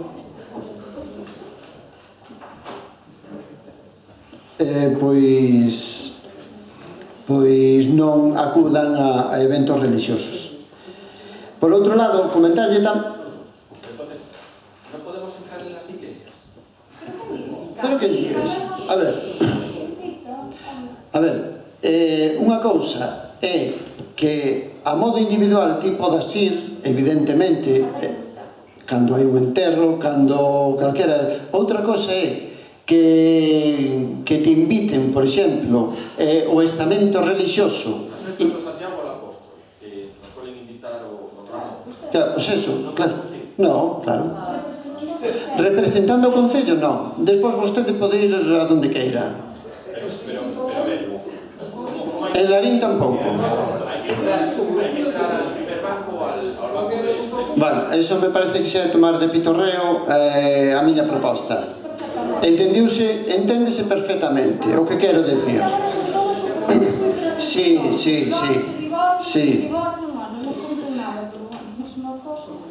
De todas maneiras, a retirada das imaxes e volvendo do Santiago Matamoros, hai grados na simboloxía religiosa, evidentemente. Non é o mismo retirar o cabalo de Franco da Praza de España de Ferrol que retirar o Santiago Matamoros en riba do Pazo de Raxoi. Tampouco me parece que agora debemos entrar nese tema. E evidentemente, bueno, nada máis. Venga. Vamos a intentar acabar. Frases graves que escoito e que me preocupan, e sobre todo nun membro do Partido Socialista. Non me preocupan tanto nun membro do Bloque, pero sí dun Partido Socialista. Demasiadas mortes tuvo a religión, eliminemos a religión, eliminemos a ideoloxía, eliminemos a política. No, dixo usted, moitas mortes causou a religión, eliminémola. Eliminemos a política. Non houve unha cousa máis tal que a política. Eliminémola. Primeira reflexión. Vaise meter vostede co dereito dos pais a educar os fillos en libertad como lles dé a gana? Por que ten que quitar ese dereito das clases? Si queren os pais. Si está recollido na Constitución. Quen é vostede para ideologizar os meus fillos? Quen é vostede para ideologizar os meus fillos? Eu non son quen de o seu. Se usted non quere mandar a clase de religión porque considera que non tal, non o mande. Paréceme perfecto. Ten ética, educación para a cidadanía, o que queira. Pero se eu quero que os meus fillos se eduquen cos valores que transmite a religión católica, como se quero que a religión musulmana, teño dereito e teño que facelo. Non son quen. Non son quen. Vale? Porque eu, se me poño a mirar todo o que me gusta e non me gusta del Estado, había moitas cousas que non faría. Vale? En cambio, teño que asumir coa amplia maioría. Entonces, non tremos nese xogo, porque é o que digo, o que acaba é convertindo en tiranías, o que acaba é convertindo en dictaduras a forma de pensamento. Ese pensamento está levando contrariamente ao que ustedes defenden por outro lado. Teñen unha contradicción ideolóxica. Por eso yo dicía da frase, unha enorme contradicción ideolóxica. Permitan que a xente sea libre e que actúe con libertad. Non coarten a libertad das persoas, impoñendo normas. Non intenten reinterpretar a historia. Non intenten representar a historia. Non fagan unha nova religión, por favor. Que é o que ustedes intentan? Están intentando crear unha nova religión. Unha religión sin fundamento. Porque ni siquiera no Partido Socialista hai a profundidade de pensamento que tiñan nos seus inicios. E que foi gloriosamente ao cual algúns podemos chegar a estar de acordo. Na profundidade de pensamento. O que viven, que ese é o problema desta moción, y esto si yo falo claro, es tapando el agujerito de la izquierda para que no me entren los de Podemos. Y ahora vamos a ser muy de izquierdas y ahora vamos a ser muy de derechas. Eso es donde viven ustedes. No tienen pensamiento y no piensan las cosas. Y lo que está escrito aquí lo entiendo en el Bloque Nacionalista Galego. Lo entiendo. En el Partido Socialista no. Porque ilustres católicos, miembros de su partido, si leen esto se echan de baja de su partido. Se echan de baja de su partido y toda la tradición demócrata social que han tenido, cristiano social que han tenido, de muy fuerte arraigo del Partido Socialista, se la tiran por el váter, ustedes. Entonces, por favor, defínense ideológicamente de una vez y será más fácil llegar a acuerdos con ustedes. Muchas gracias.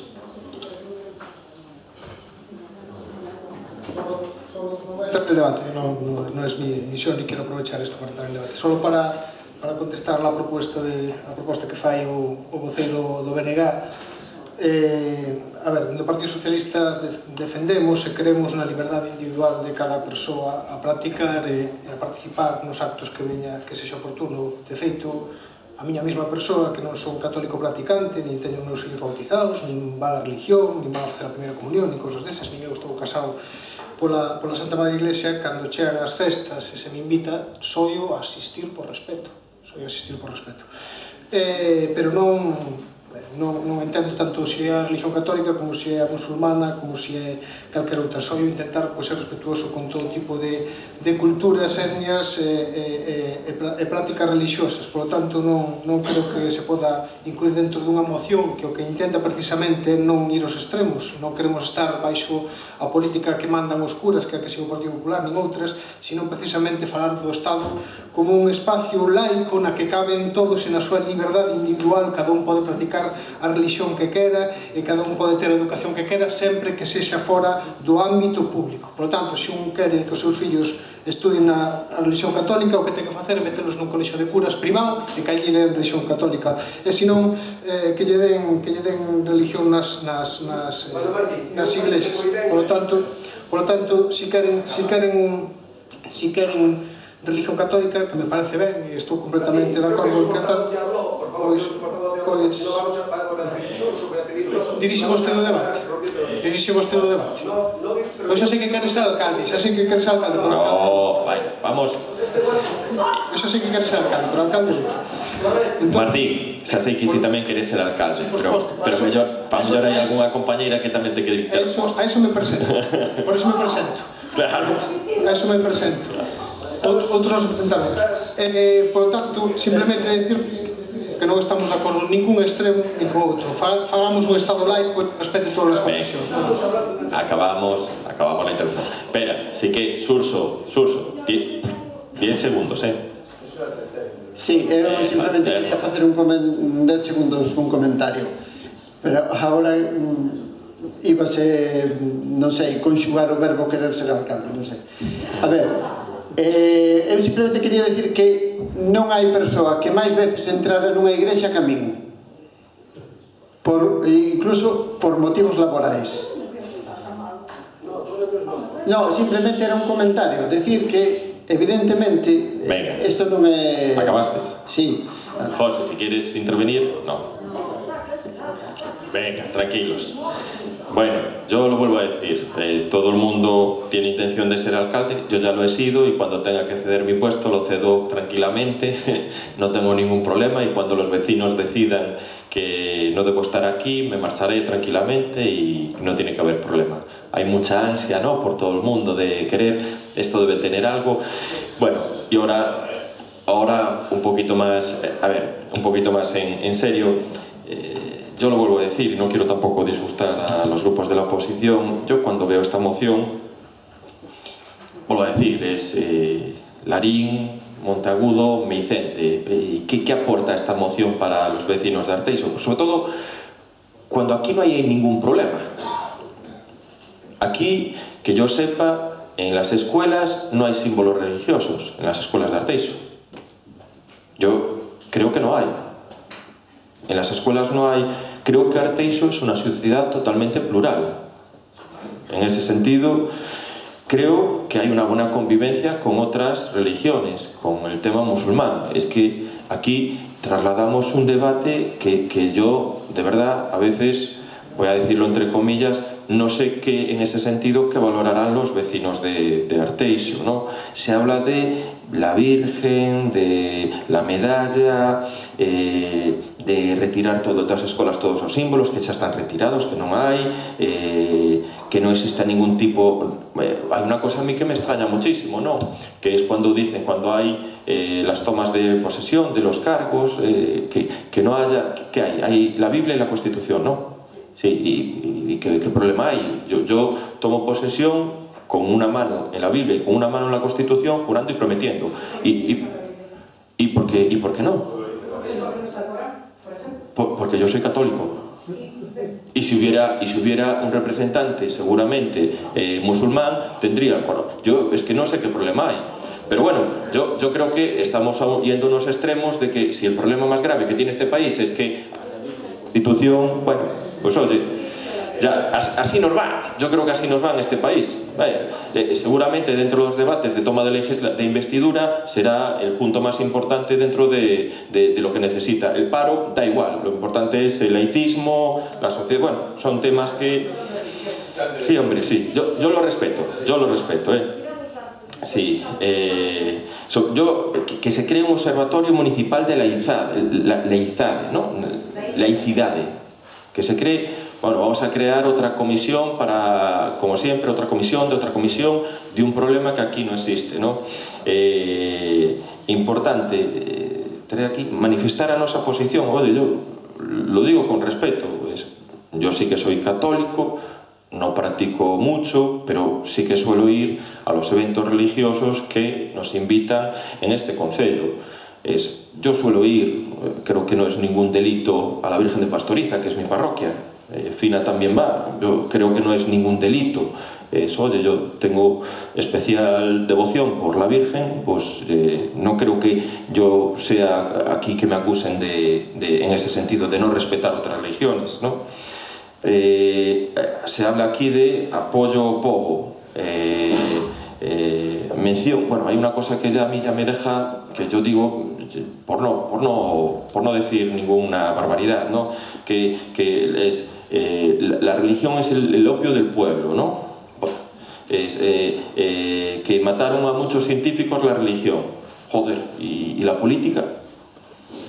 El marxismo, Stalin, los fascismos, todos.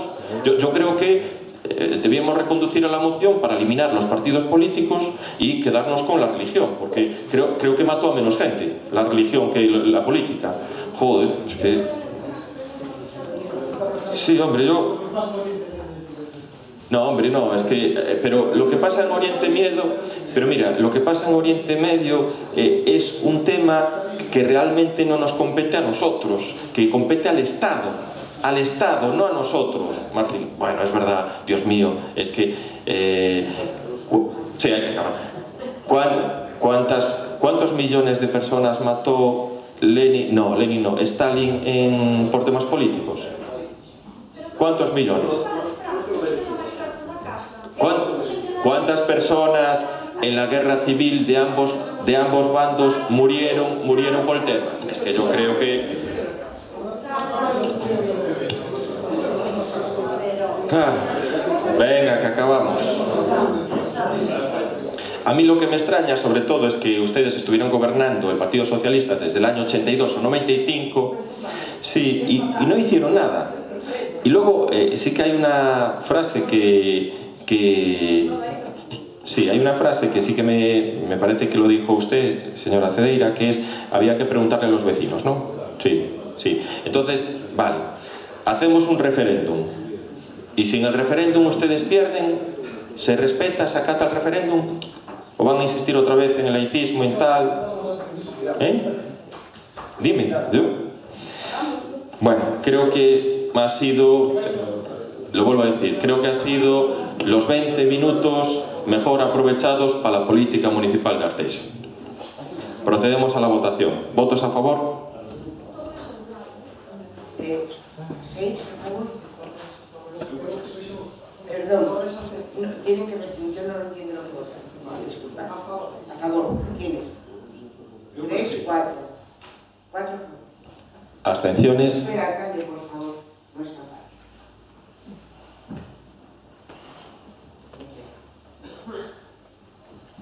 4 abstenciones, 3.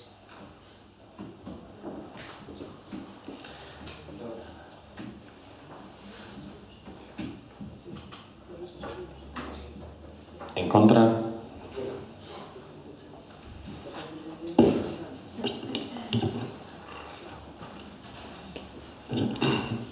Bueno, ahora ya casi acabamos, queda ya poco. Asuntos de urgencia.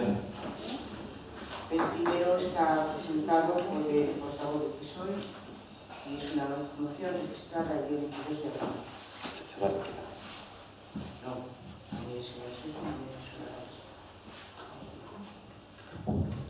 No, bueno. a mí me ha dicho por favor el Partido Popular. Sí, no, simplemente decir que esta moción que se presentou fai uns días, despois de recibir onte unha moción diferente do Partido Popular que fala sobre o mesmo tema, e de que o responsable de Asuntos Económicos do Goberno nos transmitira a posibilidade de falar e negociar sobre o tema. Creemos que, como fixemos en outras ocasións, e seguiremos facendo por parte nosa, non vai a quedar nunca o diálogo como excusa, para non chegar a acordos, a retiramos e procedemos a dialogar sobre o tema a ver se podemos chegar a un acordo. Desde o Grupo do Partido Popular agradecer precisamente a comprensión e o compromiso de chegar a acordos sobre estes puntos. Moitas gracias.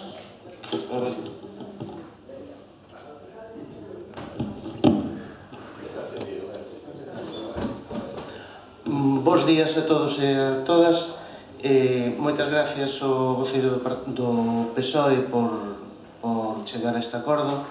O noso plantexamento é que, como no próximo pleno ou no seguinte, todo máis tardar, vamos a propoñer a modificación da ordenanza fiscal número 3, que é do rodaxe, imposto sobre vehículos de tracción mecánica, no sentido precisamente de tratar algunha bonificación dos combustibles non derivados do petróleo e tamén sobre os vehículos antigos, para non debatir dúas veces o mismo tema, pois propuxemos a retirada das dúas mocións, tamén para ver se podemos chegar a un acordo. Moitas gracias.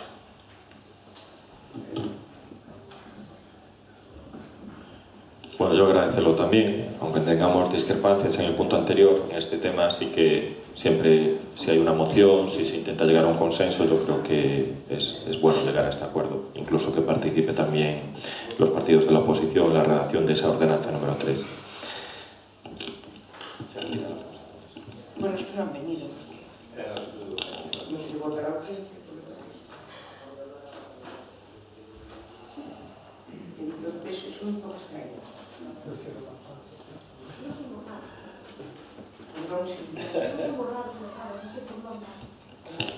No, sí que me dijo el portavoz del Partido Popular que su moción no se presentaba. Nada más. A lo mejor yo es que tampoco lo entendí muy bien. No, y las mías son posibles, porque como me atracan a una hora, bueno, le dije a un concejal, a veces embisten en vez de atracar, pero bueno. Debe ser la confianza.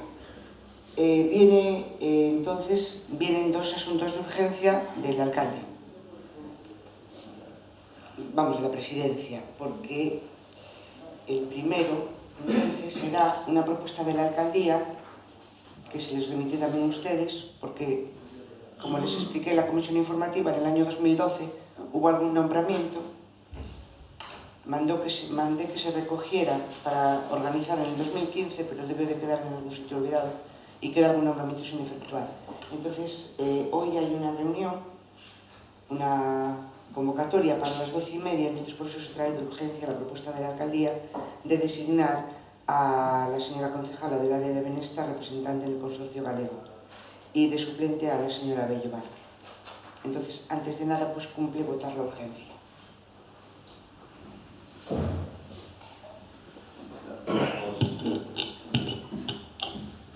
¿Votos a favor de la urgencia? Unanimidad. Y bueno, la propuesta consiste en lo que se les dijo: aprobar la urgencia, el nombramiento de las dos concejalas y notificar, porque eso ya a las 12:30. Procedemos a la votación. ¿Sí? Inés y Ana, sí. La señora Bello Vázquez. ¿Votos a favor? 3. ¿Abstenciones? 5.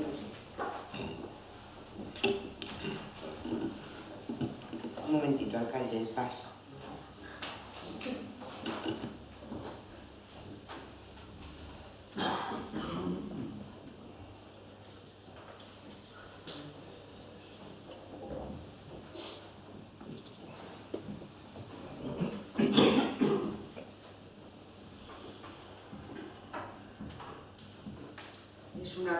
corrección que nos impone la Constitución en la reforma y ampliación del edificio destinado al centro social de la antigua escuela de Barrañán. Entonces, el Pleno tiene que aprobar la urgencia para tratarlo. Es aprobar las correcciones según requiere la Diputación, porque vino un requerimiento a través del Subtel, saben que se tramita todo a través del Subtel. Aprobar las correcciones, dar cuenta al Departamento de Obras y Contratación y facultar al Concejal de Obras y Servicios. Como era un acuerdo plenario, la rectificación de errores se hace en el Pleno. Si estuviéramos mal de plazo, lo haría el alcalde por decreto y luego lo rectificaríamos. Pero como estamos en plazo, será el Pleno. Simplemente explicar que... bueno. Es la corrección y comprobación. Sí, procedemos a votar la urgencia. ¿Votos a favor de la urgencia? Unanimidad. Sí, simplemente xa fixemos unha primeira corrección e agora non manda a segunda corrección á Diputación, porque nos cuadros descomposto de precios, cando lle das ao programa e despois regulariza, hai 40 céntimos de euro. Acórdome perfectamente cando Xosé Márquez se queixaba a veces das cousas, da burocracia, todo eso, pois é isto, é unha corrección de 40 céntimos de euro nun proxecto de 240.000 euros que se produce por redondeo que fai os propios programas de cálculo de división de precios. No, é eso, a corrección é eso. É o cuadro descomposto de precios. Pero a diferencia son 40 céntimos que ti, eso, o cuadro descomposto, bueno, pero o arquitecto, calquera que arquitecto sabe que metros cuadrados, facho descomposto, despois cando para legorizas, facho a inversa. E pedí no rastre 40 céntimos de euro. Nada máis. Moitas gracias. ¿Alguna intervención? Procedemos a la votación. Antes decir que por ese redondeo de 40 céntimos hubo comunicación de la Diputación a nosotros, comunicación de nosotros a la Diputación, llevar esto al Pleno, que posiblemente tenga un coste mucho más superior de esos 40 céntimos de redondeo. A ver si podemos hablar un poco con la Diputación, que en este tema, pues que no sé, Dios mío, con 40 céntimos en los estrictos. Procedemos a la votación. ¿Votos a favor? Vamos a comenzar a pedir liquidación.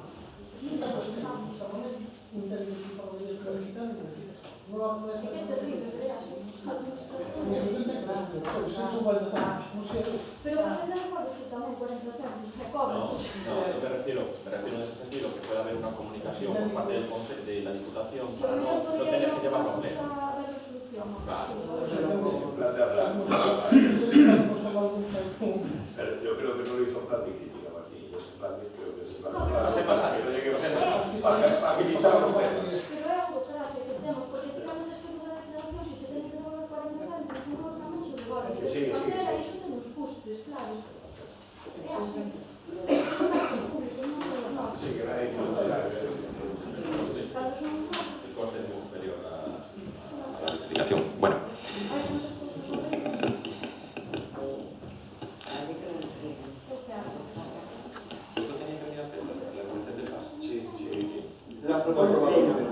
Pero la Diputación no suele poner problemas, ni los concejales de la oposición tampoco.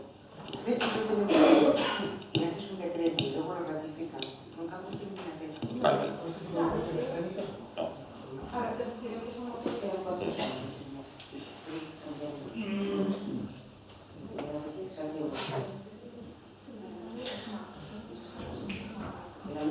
Bueno, seguimos, ¿no? Sí, Inés. El punto... No hay más asuntos de urgencia. Es que yo no puedo marchar, no tenemos una comisión. No, alcalde de Dulce. No, primero, control de órganos de gobierno, dación de contratos, decretos e bandos dictados por la Alcaldía, Presidencia de Asuntos de Gobierno Local. Se les da cuenta de los decretos dictados por la Alcaldía, número 740-991, y de las juntas de gobierno correspondientes al mes de marzo, que son el 2, el 9, el 16, el 23 y el 30. Y entramos ya en ruegos y preguntas. Charo.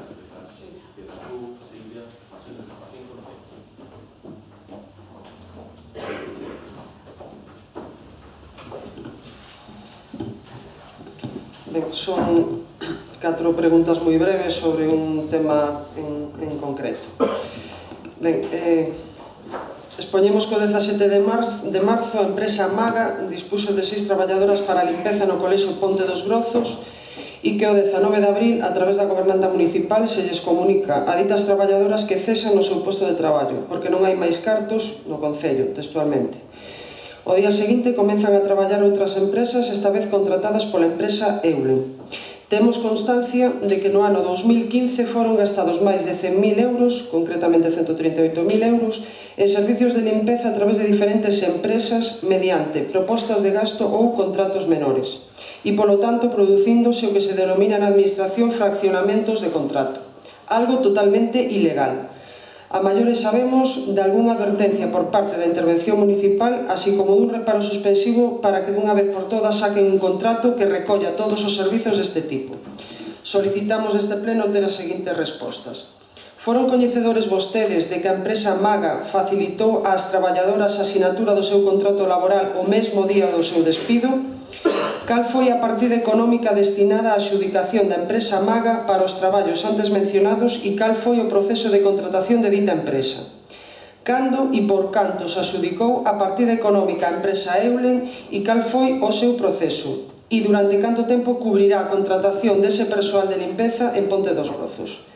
E por último, van vostedes a tomar en conta as advertencias da intervención municipal? Si é así, cando se procederá ao contrato que recolle os servizos de limpeza dos edificios municipais? Moitas gracias. Ben, un par de preguntiñas. No DOGA de 20 de abril de 2016 publicouse un anuncio da Secretaría Xeral de Calidade e Avaliación Ambiental polo que se somete a información pública a solicitude da modificación sustancial para a planta de fabricación de tensioactivos e química fina situada no polígono industrial de Sabón, no concello de Arteixo. A planta obxecto da modificación está perto de núcleos de poboación, colexios, de outras empresas con miles de obreiros, así como un río perto xa da súa desembocadura nunha zona pertencente á rede Natura. Arteixo Química conta cun plan de emerxencias exterior porque na súa instalación hai sustancias perigosas. Agora, o que pretenden é incrementar un 1300% a xeneración de sustancias perigosas cos riscos que iso conleva e que eles mesmos recoñecen.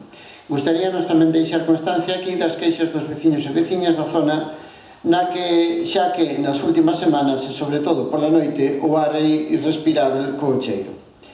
Por tanto, encargaron xa vostedes os informes correspondentes aos técnicos competentes na materia para facer alegacións? Teñen pensado facer algunha xuntanza co resto de grupos da corporación para analizar o impacto desta ampliación? Coñecen as queixas polo incremento dos cheiros na contorna e fixeron algunha actuación ao respecto? Temos outra pregunta que di: nestes días tivemos coñecemento dunha sentencia do Tribunal Superior de Xustiza de Galiza, desestimando un recurso de apelación interposto polo Concello contra a sentenza do xulgado do contencioso administrativo número 2 da Coruña de 30 de setembro de 2015, relativa a un asunto de persoal. Esta sentenza ordena retrotraer un procedimento selectivo ao momento en que deberían proceder á aprobación dos criterios de valoración do exercicio da fase de oposición. Na sentenza tamén se impoñen as costas ao Concello en total uns 1.400 euros. Non son novos os tiróns de orellas á administración local pola súa chapuza xestión dos procesos selectivos do persoal municipal, tal e como quedou demostrado no informe do ano 2001 do Consello de Contas. Sentenzas múltiples sobre prazas de arquitectos e arquitectas cuns custos económicos para as arcas municipais importantísimos a nivel persoal, incuantificáveis, paralización de varios procesos nos últimos meses por solicitar nas convocatorias titulacións de xeito errado, temarios derogados, etc. A sentenza é clara e contundente a respecto da fixación dos criterios previamente e enumera múltiples sentenzas desde o ano 95 até a actualidade que falan de transparencia, igualdade na aplicación da lei e no trato coas persoas aspirantes, publicidade, etc. O Concello presenta diante do Tribunal Superior de Xusticia de Galicia, un recurso en que se basea a defensa de xustificar, ao noso entender, que pode actuar de xeito arbitrario, sen objetividade, nin racionalidade, nin transparencia. Evidentemente, todo isto é contestado de xeito contundente polo Tribunal. Por todo isto, cando teñen previsto convocar a praza da que se fala nesa sentenza para darlle cumprimento á mesma, nos últimos procesos selectivos que se realizaron neste Concello, fixáronse previamente os criterios de valoración tendo en conta a amplísima xurisprudencia existente? Poderían explicarlle a este pleno como se fan ou confeccionan os exames, quen os custodia e cal é o procedimento para elixir os tribunais de selección? Nada máis.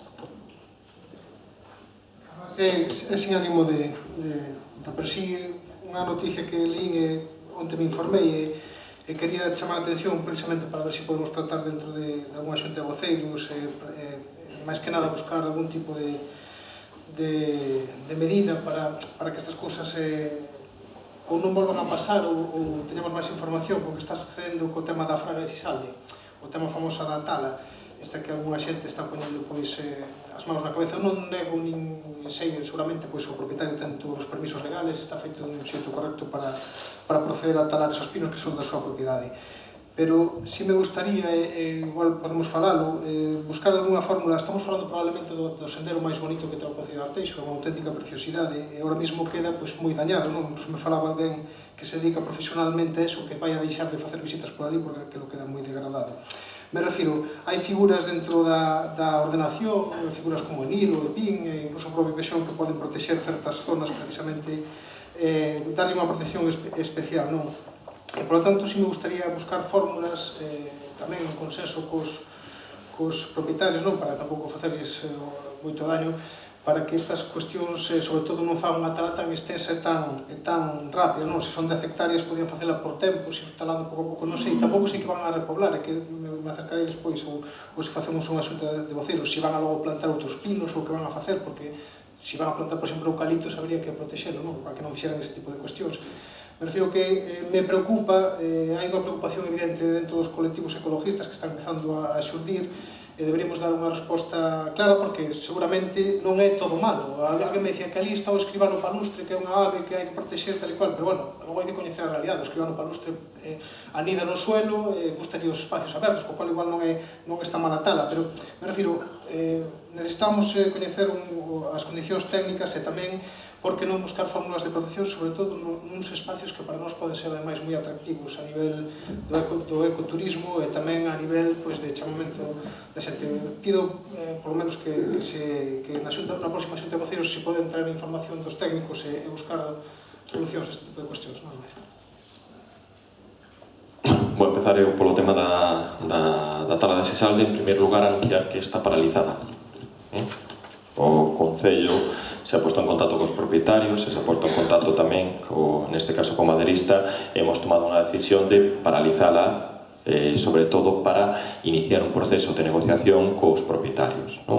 Creemos que verdadeiramente que se pode, con informes técnicos que están solicitados a Óscar, que se pode facer unha, sobre todo, combinar o que o dereito á propiedade privada co dereito ao respeto da natureza. Entón, sí que a nosa intención é a mellor delimitar co acordo dos propietarios unha liña de protección na beira do río e despois ao mellor actuar dentro do que é a propia fraga, porque a fraga algunha tala sí que debería facerse, porque realmente o monte está en certo estado que incluso sería bo para nós. Probablemente, eso sí que podemos tratar na xunta de portavoces, vamos a ver un pouco ese acordo que podemos chegar cos propietarios, ao mellor buscar algún tipo de compensación desa madeira que eles non corten, chegar a un posible acordo, ao mellor, non sabemos, un régimen de alquiler das zonas que a nos máis nos interesen e, sobre todo, consensuar eso, o dereito dos propietarios, o dereito a preservar a natureza. Eu creo que non se pode tampouco decir que non se pode actuar na fraga esa, porque sí que hai que desbrozala un pouco e poñela en valor, cortar algún tipo de árboles vai poñela en valor. Sí, pero eso, nos próximos días vamos a falar ca familia, na próxima xunta de portavoces pois falaremos un pouco, porque tamén nese sentido queremos a aportación vosa, se chegamos a un acordo ca familia, chegar a un consenso todos. José Ramón, respondes ti? Ben, primeiro, e non o digo con ironía ni moito menos, sino dou as gracias pola pregunta de Terra Galega, porque vamos tratar un tema en que sea o millor para tratar moito máis largo, de outro xeito, é dicir, non é xunta portavoces ou cousa así, pero é un dos problemas que vimos arrastrando endémicos neste concello, que é o Servicio de Limpeza Municipal de Instalacións Municipais. Desde que nós entramos no equipo de goberno no ano 2011, xubiláronse 6 traballadoras municipais. Hai unha previsión entre este ano e o que ven de que se xubilen outras 3, e estamos nun número de 9. Do ano 2015, e no que levamos de 16, tuvemos 21 baixas laborais neste colectivo. Creo que non estou mentindo se temos 24 personas neste servicio. 21 foron varias mulleres que colleron varias baixas e tal. Quero dicir isto, que neste momento o servicio está en precario. É un servicio, xa o temos falado moitas veces, que ten este tipo de personal que teñen que conciliar as súas horas laborais co seu traballo na casa, con un esforzo físico bastante importante e que é motivado en parte por estas baixas. A parte xa incluso da edade media da plantilla, que é bastante alta. Pregunto isto, ou conto isto, un pouco para intentar respostar á pregunta. Cal é a diferencia ou que fixemos nós? Bueno, pois nós xa fixemos un primeiro proceso de contratar a través de empresas externas de 3 colexios, creo recordar: a Escola Unitaria de Larín, a Escola de Vilarrodrís e a Escola de Pastoriza, co cual xa liberamos no seu momento algunha xente da nosa para concentrala en edificios municipais. Sabemos tamén que temos unha taxa de reposición que non nos deixan contratar personal municipal, non nos deixan volver a contratar, co cual o que estamos, cando acabei de falar, falei do contrato de Vilarrodrís e todo eso, que nos caduca en setembro deste ano, creo que teríamos que terlo en vigor, e intento responderche, nós faremos un novo contrato onde xa recollemos estas previsións futuras. Nin que decir ten, e con eso espero contestar, que nós evidentemente non soupemos nada de que Maga, eu personalmente daba a súa carta de sinatura do contrato laboral e o despido ao mesmo momento. Penso que eso é unha regularidade administrativa que será un problema entre empresas e traballadores. Si se cambiou o contrato de Maga e Eulen, foi porque nós o que non contratamos é para ningún centro, nós o que contratamos son horas de baixa. É dicir, cando se nos pon un traballador de baixa ou un servicio ou tal, temos que servir ese servicio e tiramos dunha empresa. Poderíamos tirar dun ETT, que ahora está admitido pola administración, contratar con ETTs, pero creemos que sería bastante peor. Segundo, Eulen baixou o precio. Son 2 propostas de gasto, a de Eulen e a de Maga, e nesta vez se lle contratou a Eulen foi porque baixou o precio por hora unitario. Canto vai durar? Non o sabemos. É un problema de baixas ou non baixas. Creo que neste momento teño 4 personas do servicio de baixa, que son máis ou menos as que me está servindo esta empresa neste momento. Se me poñen de alta, evidentemente deixo de prestar servicio e non tiraría desas horas. Intentaremos ter os pliegos, eu penso que na semana que ven, e comprometo manterlo na semana que ven no Departamento de Contratación para poder licitar, co temas nosos de axustes tanto en servicios sociais como Consellería de Educación como as propias instalacións municipais para chegar a un acordo nas instalacións a botar a empresa fora, digamos, para poder externalizar o servicio. Espero darche resposta ao que me preguntas.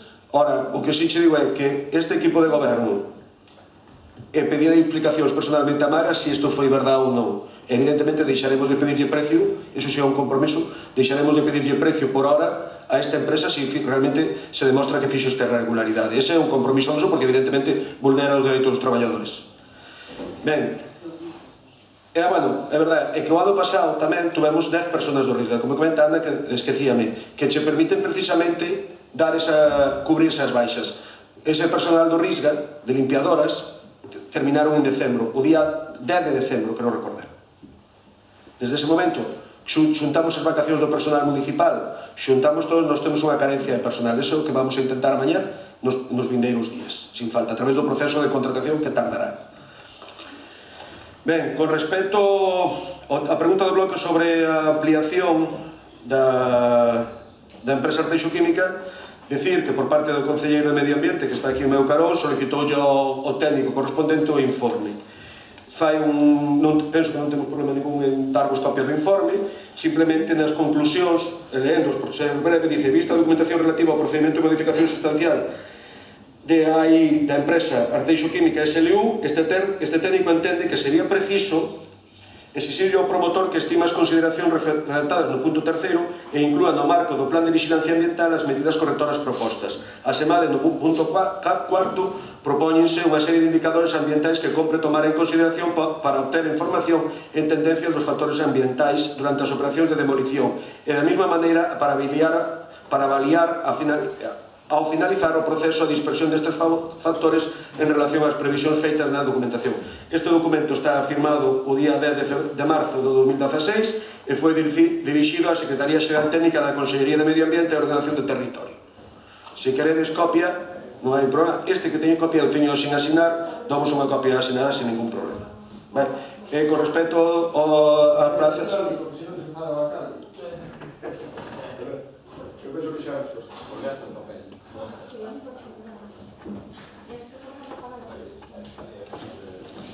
Bos días.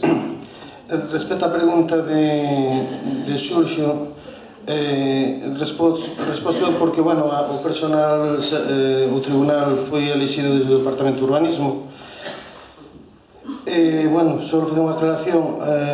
En todo momento o tribunal falou de discrecionalidade, non de arbitrariedade. Nunca houve arbitrariedade en ese proceso, si a mellor discrecionalidade, como hai en todos.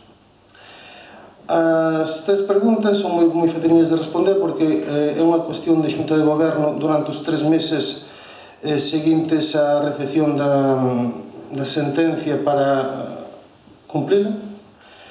Adoptará no seu momento a Xunta de Goberno o acordo de cando fan. Respecto á segunda pregunta de que todos os procesos selectivos que se fixeron neste Concello levan esa acta onde falan de determinacións dos criterios previos. En este caso, hai a secretaria, é unha persoa allea a este Concello, secretaria de outro Concello, pero non é a persona que fai de secretaria nos tribunales con habitualidade, que é Cristina Garay. Paso por alto tema. O sea, sencillamente non lle dou importancia de na acta reflexar os criterios previos que sí que existían, porque calquera que participara algún día nun tribunal é imposible correxir un examen sin no momento de plantexalo non se sabe como se vai correxir. Que a persona que o fixo non puxo o suficientemente claro, pois non é máis que un erro que habrá que subsanar. Según dice o tribunal, bueno, si a sentencia do amigo Sedane, hai que establecer os criterios, posiblemente, incluso, para que quede máis claro, deixados por escritos encima da mesa previo a realizar o proceso, e volver a correxir o examen que se poña de novo. Non é nada grave, sencillamente, pois, bueno, é un tema formal que hai un erro e hai que emendalo, non hai tampouco un tema de fondo de que a outra cuestión que se planteaba nese proceso, nese procedimento judicial, era de que non estaba garantido como se chama, o tema de que non se conocera quen eran os dos códigos. Bueno, aí dixo moi claro o tribunal de que estaban perfectos, que estaban ben feitos. E outro tamén se fixo con a mesma intención, con ese erro. Un erro a hora de transcribir a acta de que non se empezou polo que había que empezar. Tedes a vosa disposición no Departamento de Personal as actas, bueno, unha serie de actas do ano 2015 para que se vexa que non é unha práctica habitual esta que se fixo. É un erro, é verdad que, bueno, a xente que ven aos tribunales faino con toda a súa mellor intención, faino ademais, pois, bueno, prescindido do seu tempo libre, non hai nada máis que facer que correxirlo. Moitas gracias.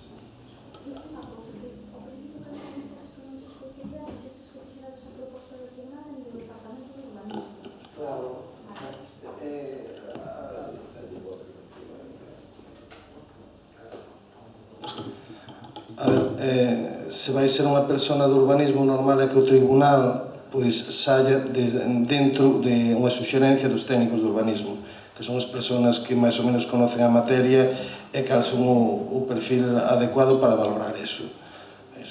Penso que ocorre en todos os departamentos, que os tribunales nombres desde o departamento hacia onde vai destinada a persona, que son os que realmente conocen quen ten que valorar todo o tema. Sí, eso fai ser, mas sin un tipo de oscurantismo. Bueno, ya para terminar, se puedo decir dos cuestiones que nos aclaran el tema de arte isoquímica.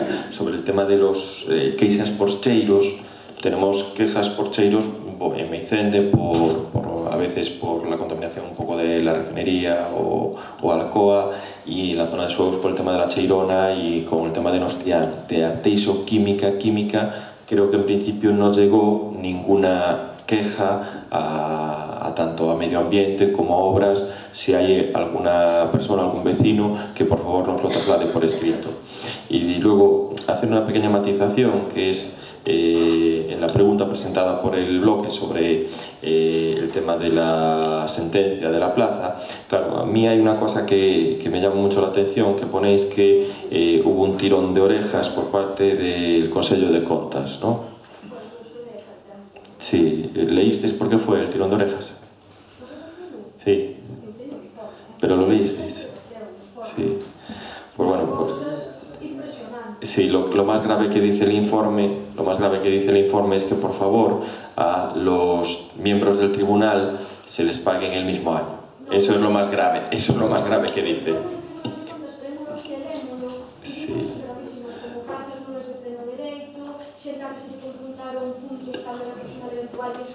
Legalmente prohibido. Pues eso. Bateuse aquí nun pleno estando pose de alcalde que houve bastante. Pero lo más grave que decía el Consejo de Contas era que se les pagara a los miembros del tribunal en el ejercicio del año. Sí.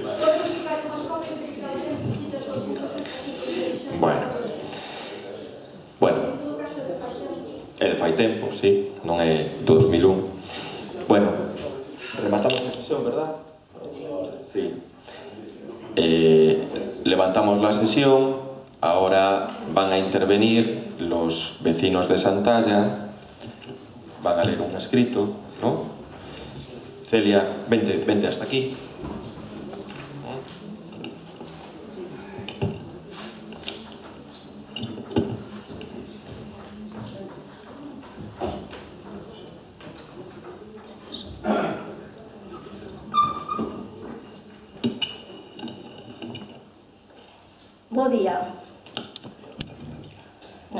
Bo día, alcalde, concelleiras e concelleiros. Somos un grupo de veciños e veciñas de Santalla que a finais de marzo tivemos un problema moi importante. As nosas casas víronse afectadas polas choivas dese día. A varias, a auga entroulles dentro con todo o que eso supón. Unhas semanas despois volveu a entrar a auga nas casas, de feito, cos veciños nosos acabaron de limpar a casa este domingo, despois de varios días soportando ver como lles se negaban. A nós, ali nunca tal cousa nos pasara. Xamais as casas se viran afectadas deste xeito, un día de auga.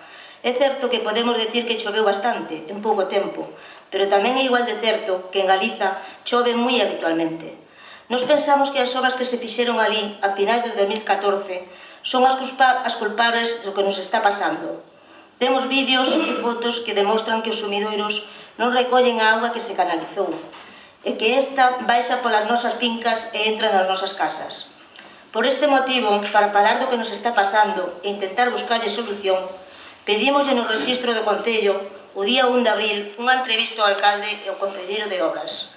Como non nos chamaron, volvemos solicitala o día 8 de abril, e tampouco houve contestación. Polo que o día 21 de abril pedimos unha xuntanza con todos os grupos políticos. Para nós, xa que son as nosas vivendas, e non queremos que se repita o que pasou, é importante buscarlle solución.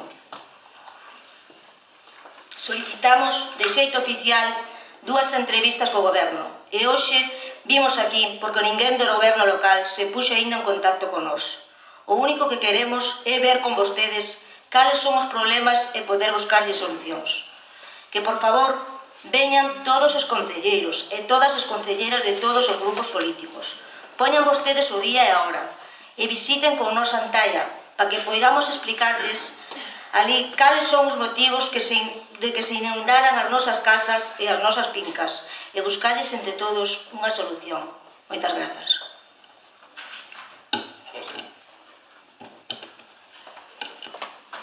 Ben,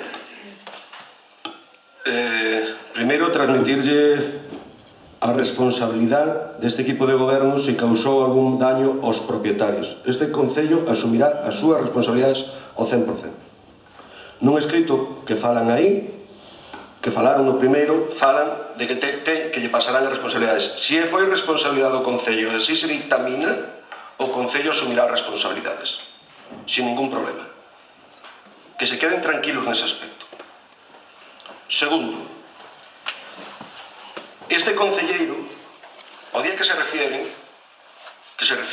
ás 11 da mañán estaba ali, mollando os pés. E digo así, mollando os pés. E foi un visto, creo. E sei cal é o problema. Estamos de acordo en cal foi o problema. E o problema non foi a obra municipal. Eu non vou entrar aquí en ningún tipo de problemática a maiores nin de tipo personal. Nós tamén temos vídeos, nós tamén temos grabacións de cal foi o problema de inundación de dúas casas particulares que son as máis afectadas, que foi pola que baixou a auga dun terreno cara a esas casas. E esa obra non tuvo nada que ver co Concello.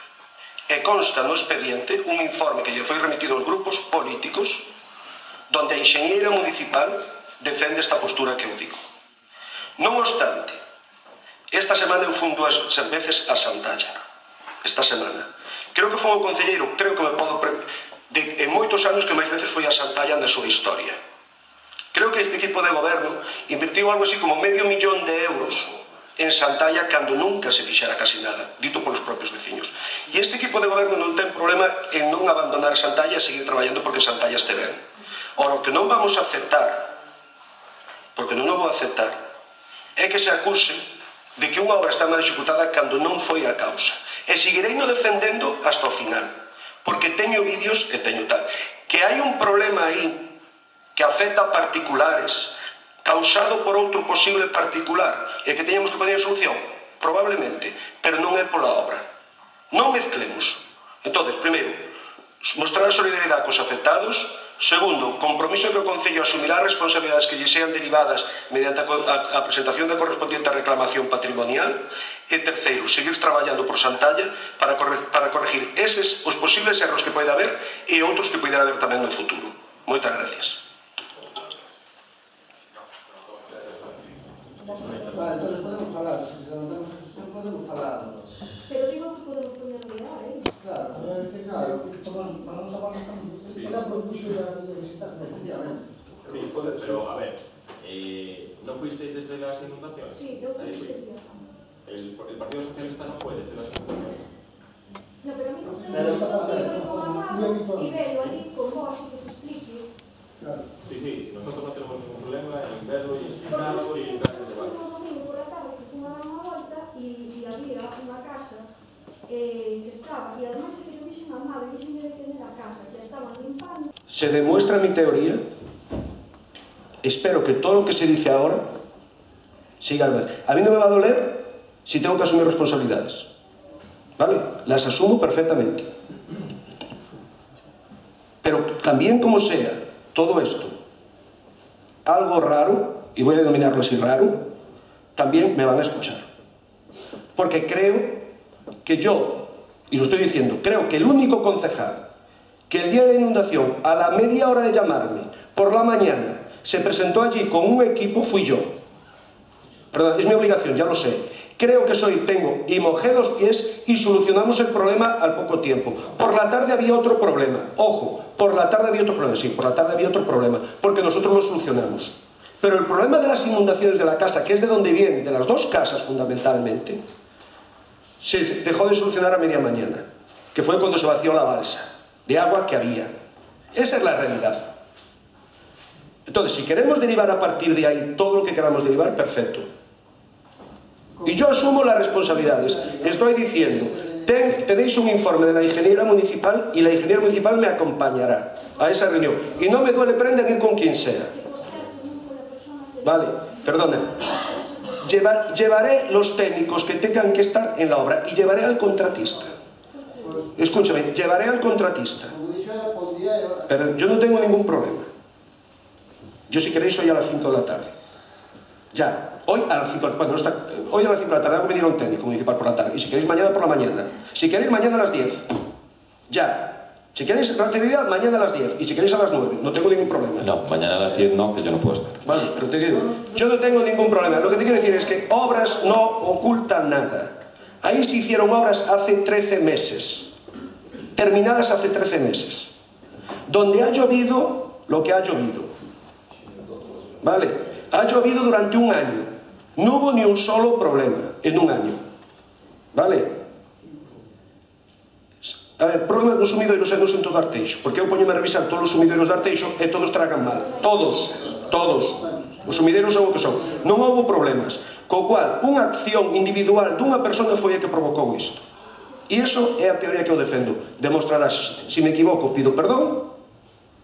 E se acerto, pois alguén me terá que pedir perdón. Nada máis. Moitas gracias. Bueno, decir, el problema de las aguas no solo es competencia del concello y de la ejecución de las obras, ¿eh? Las aguas existieron siempre. Las aguas pasan por las fincas. Y puede ser que haya alguien interesado que el agua que le pasaba por la finca ahora no le pase. Claro, es que, a ver, técnicamente nosotros entendemos la preocupación de los vecinos y por eso estamos, pero nosotros, nuestra obligación es responder técnicamente de lo que pasa allí, ¿eh? De lo que pasa allí. Y lo que pasa allí, yo lo vuelvo a decir, si se comprueba que no es responsabilidad de la obra, a lo mejor algún particular tiene que asumir la responsabilidad económica de indemnizar, ¿eh? Entonces, primero, tal como está la situación, mire de quién es la culpa, porque ustedes nos echan la culpa a nosotros. Nosotros, mediante informes técnicos, comprobaremos, y si hay algún vecino o vecino responsable, tendrá que atenerse a las consecuencias. Y luego vuelvo a decir, el agua aquí en Arteixo es un tema muy complicado y agua que va a distintas fincas, y el agua no desaparece de por sí por hacer una obra, ¿eh? Eso hay que analizarlo, y conocemos bien la obra, porque una inversión de 500.000 euros en Santalla nunca se hizo. 500.000 euros, en Santalla. Una inversión para hacer saneamiento y para hacer la ampliación un poco de lo que es el vial que tenían. Y yo creo que si entre todos hablamos y dialogamos y buscamos una mejor solución, está claro. Pero bueno, vamos a quedar en esa reunión y ver realmente de quién es la culpa. ¿Vale? Levantamos la sesión, damos por terminado el pleno.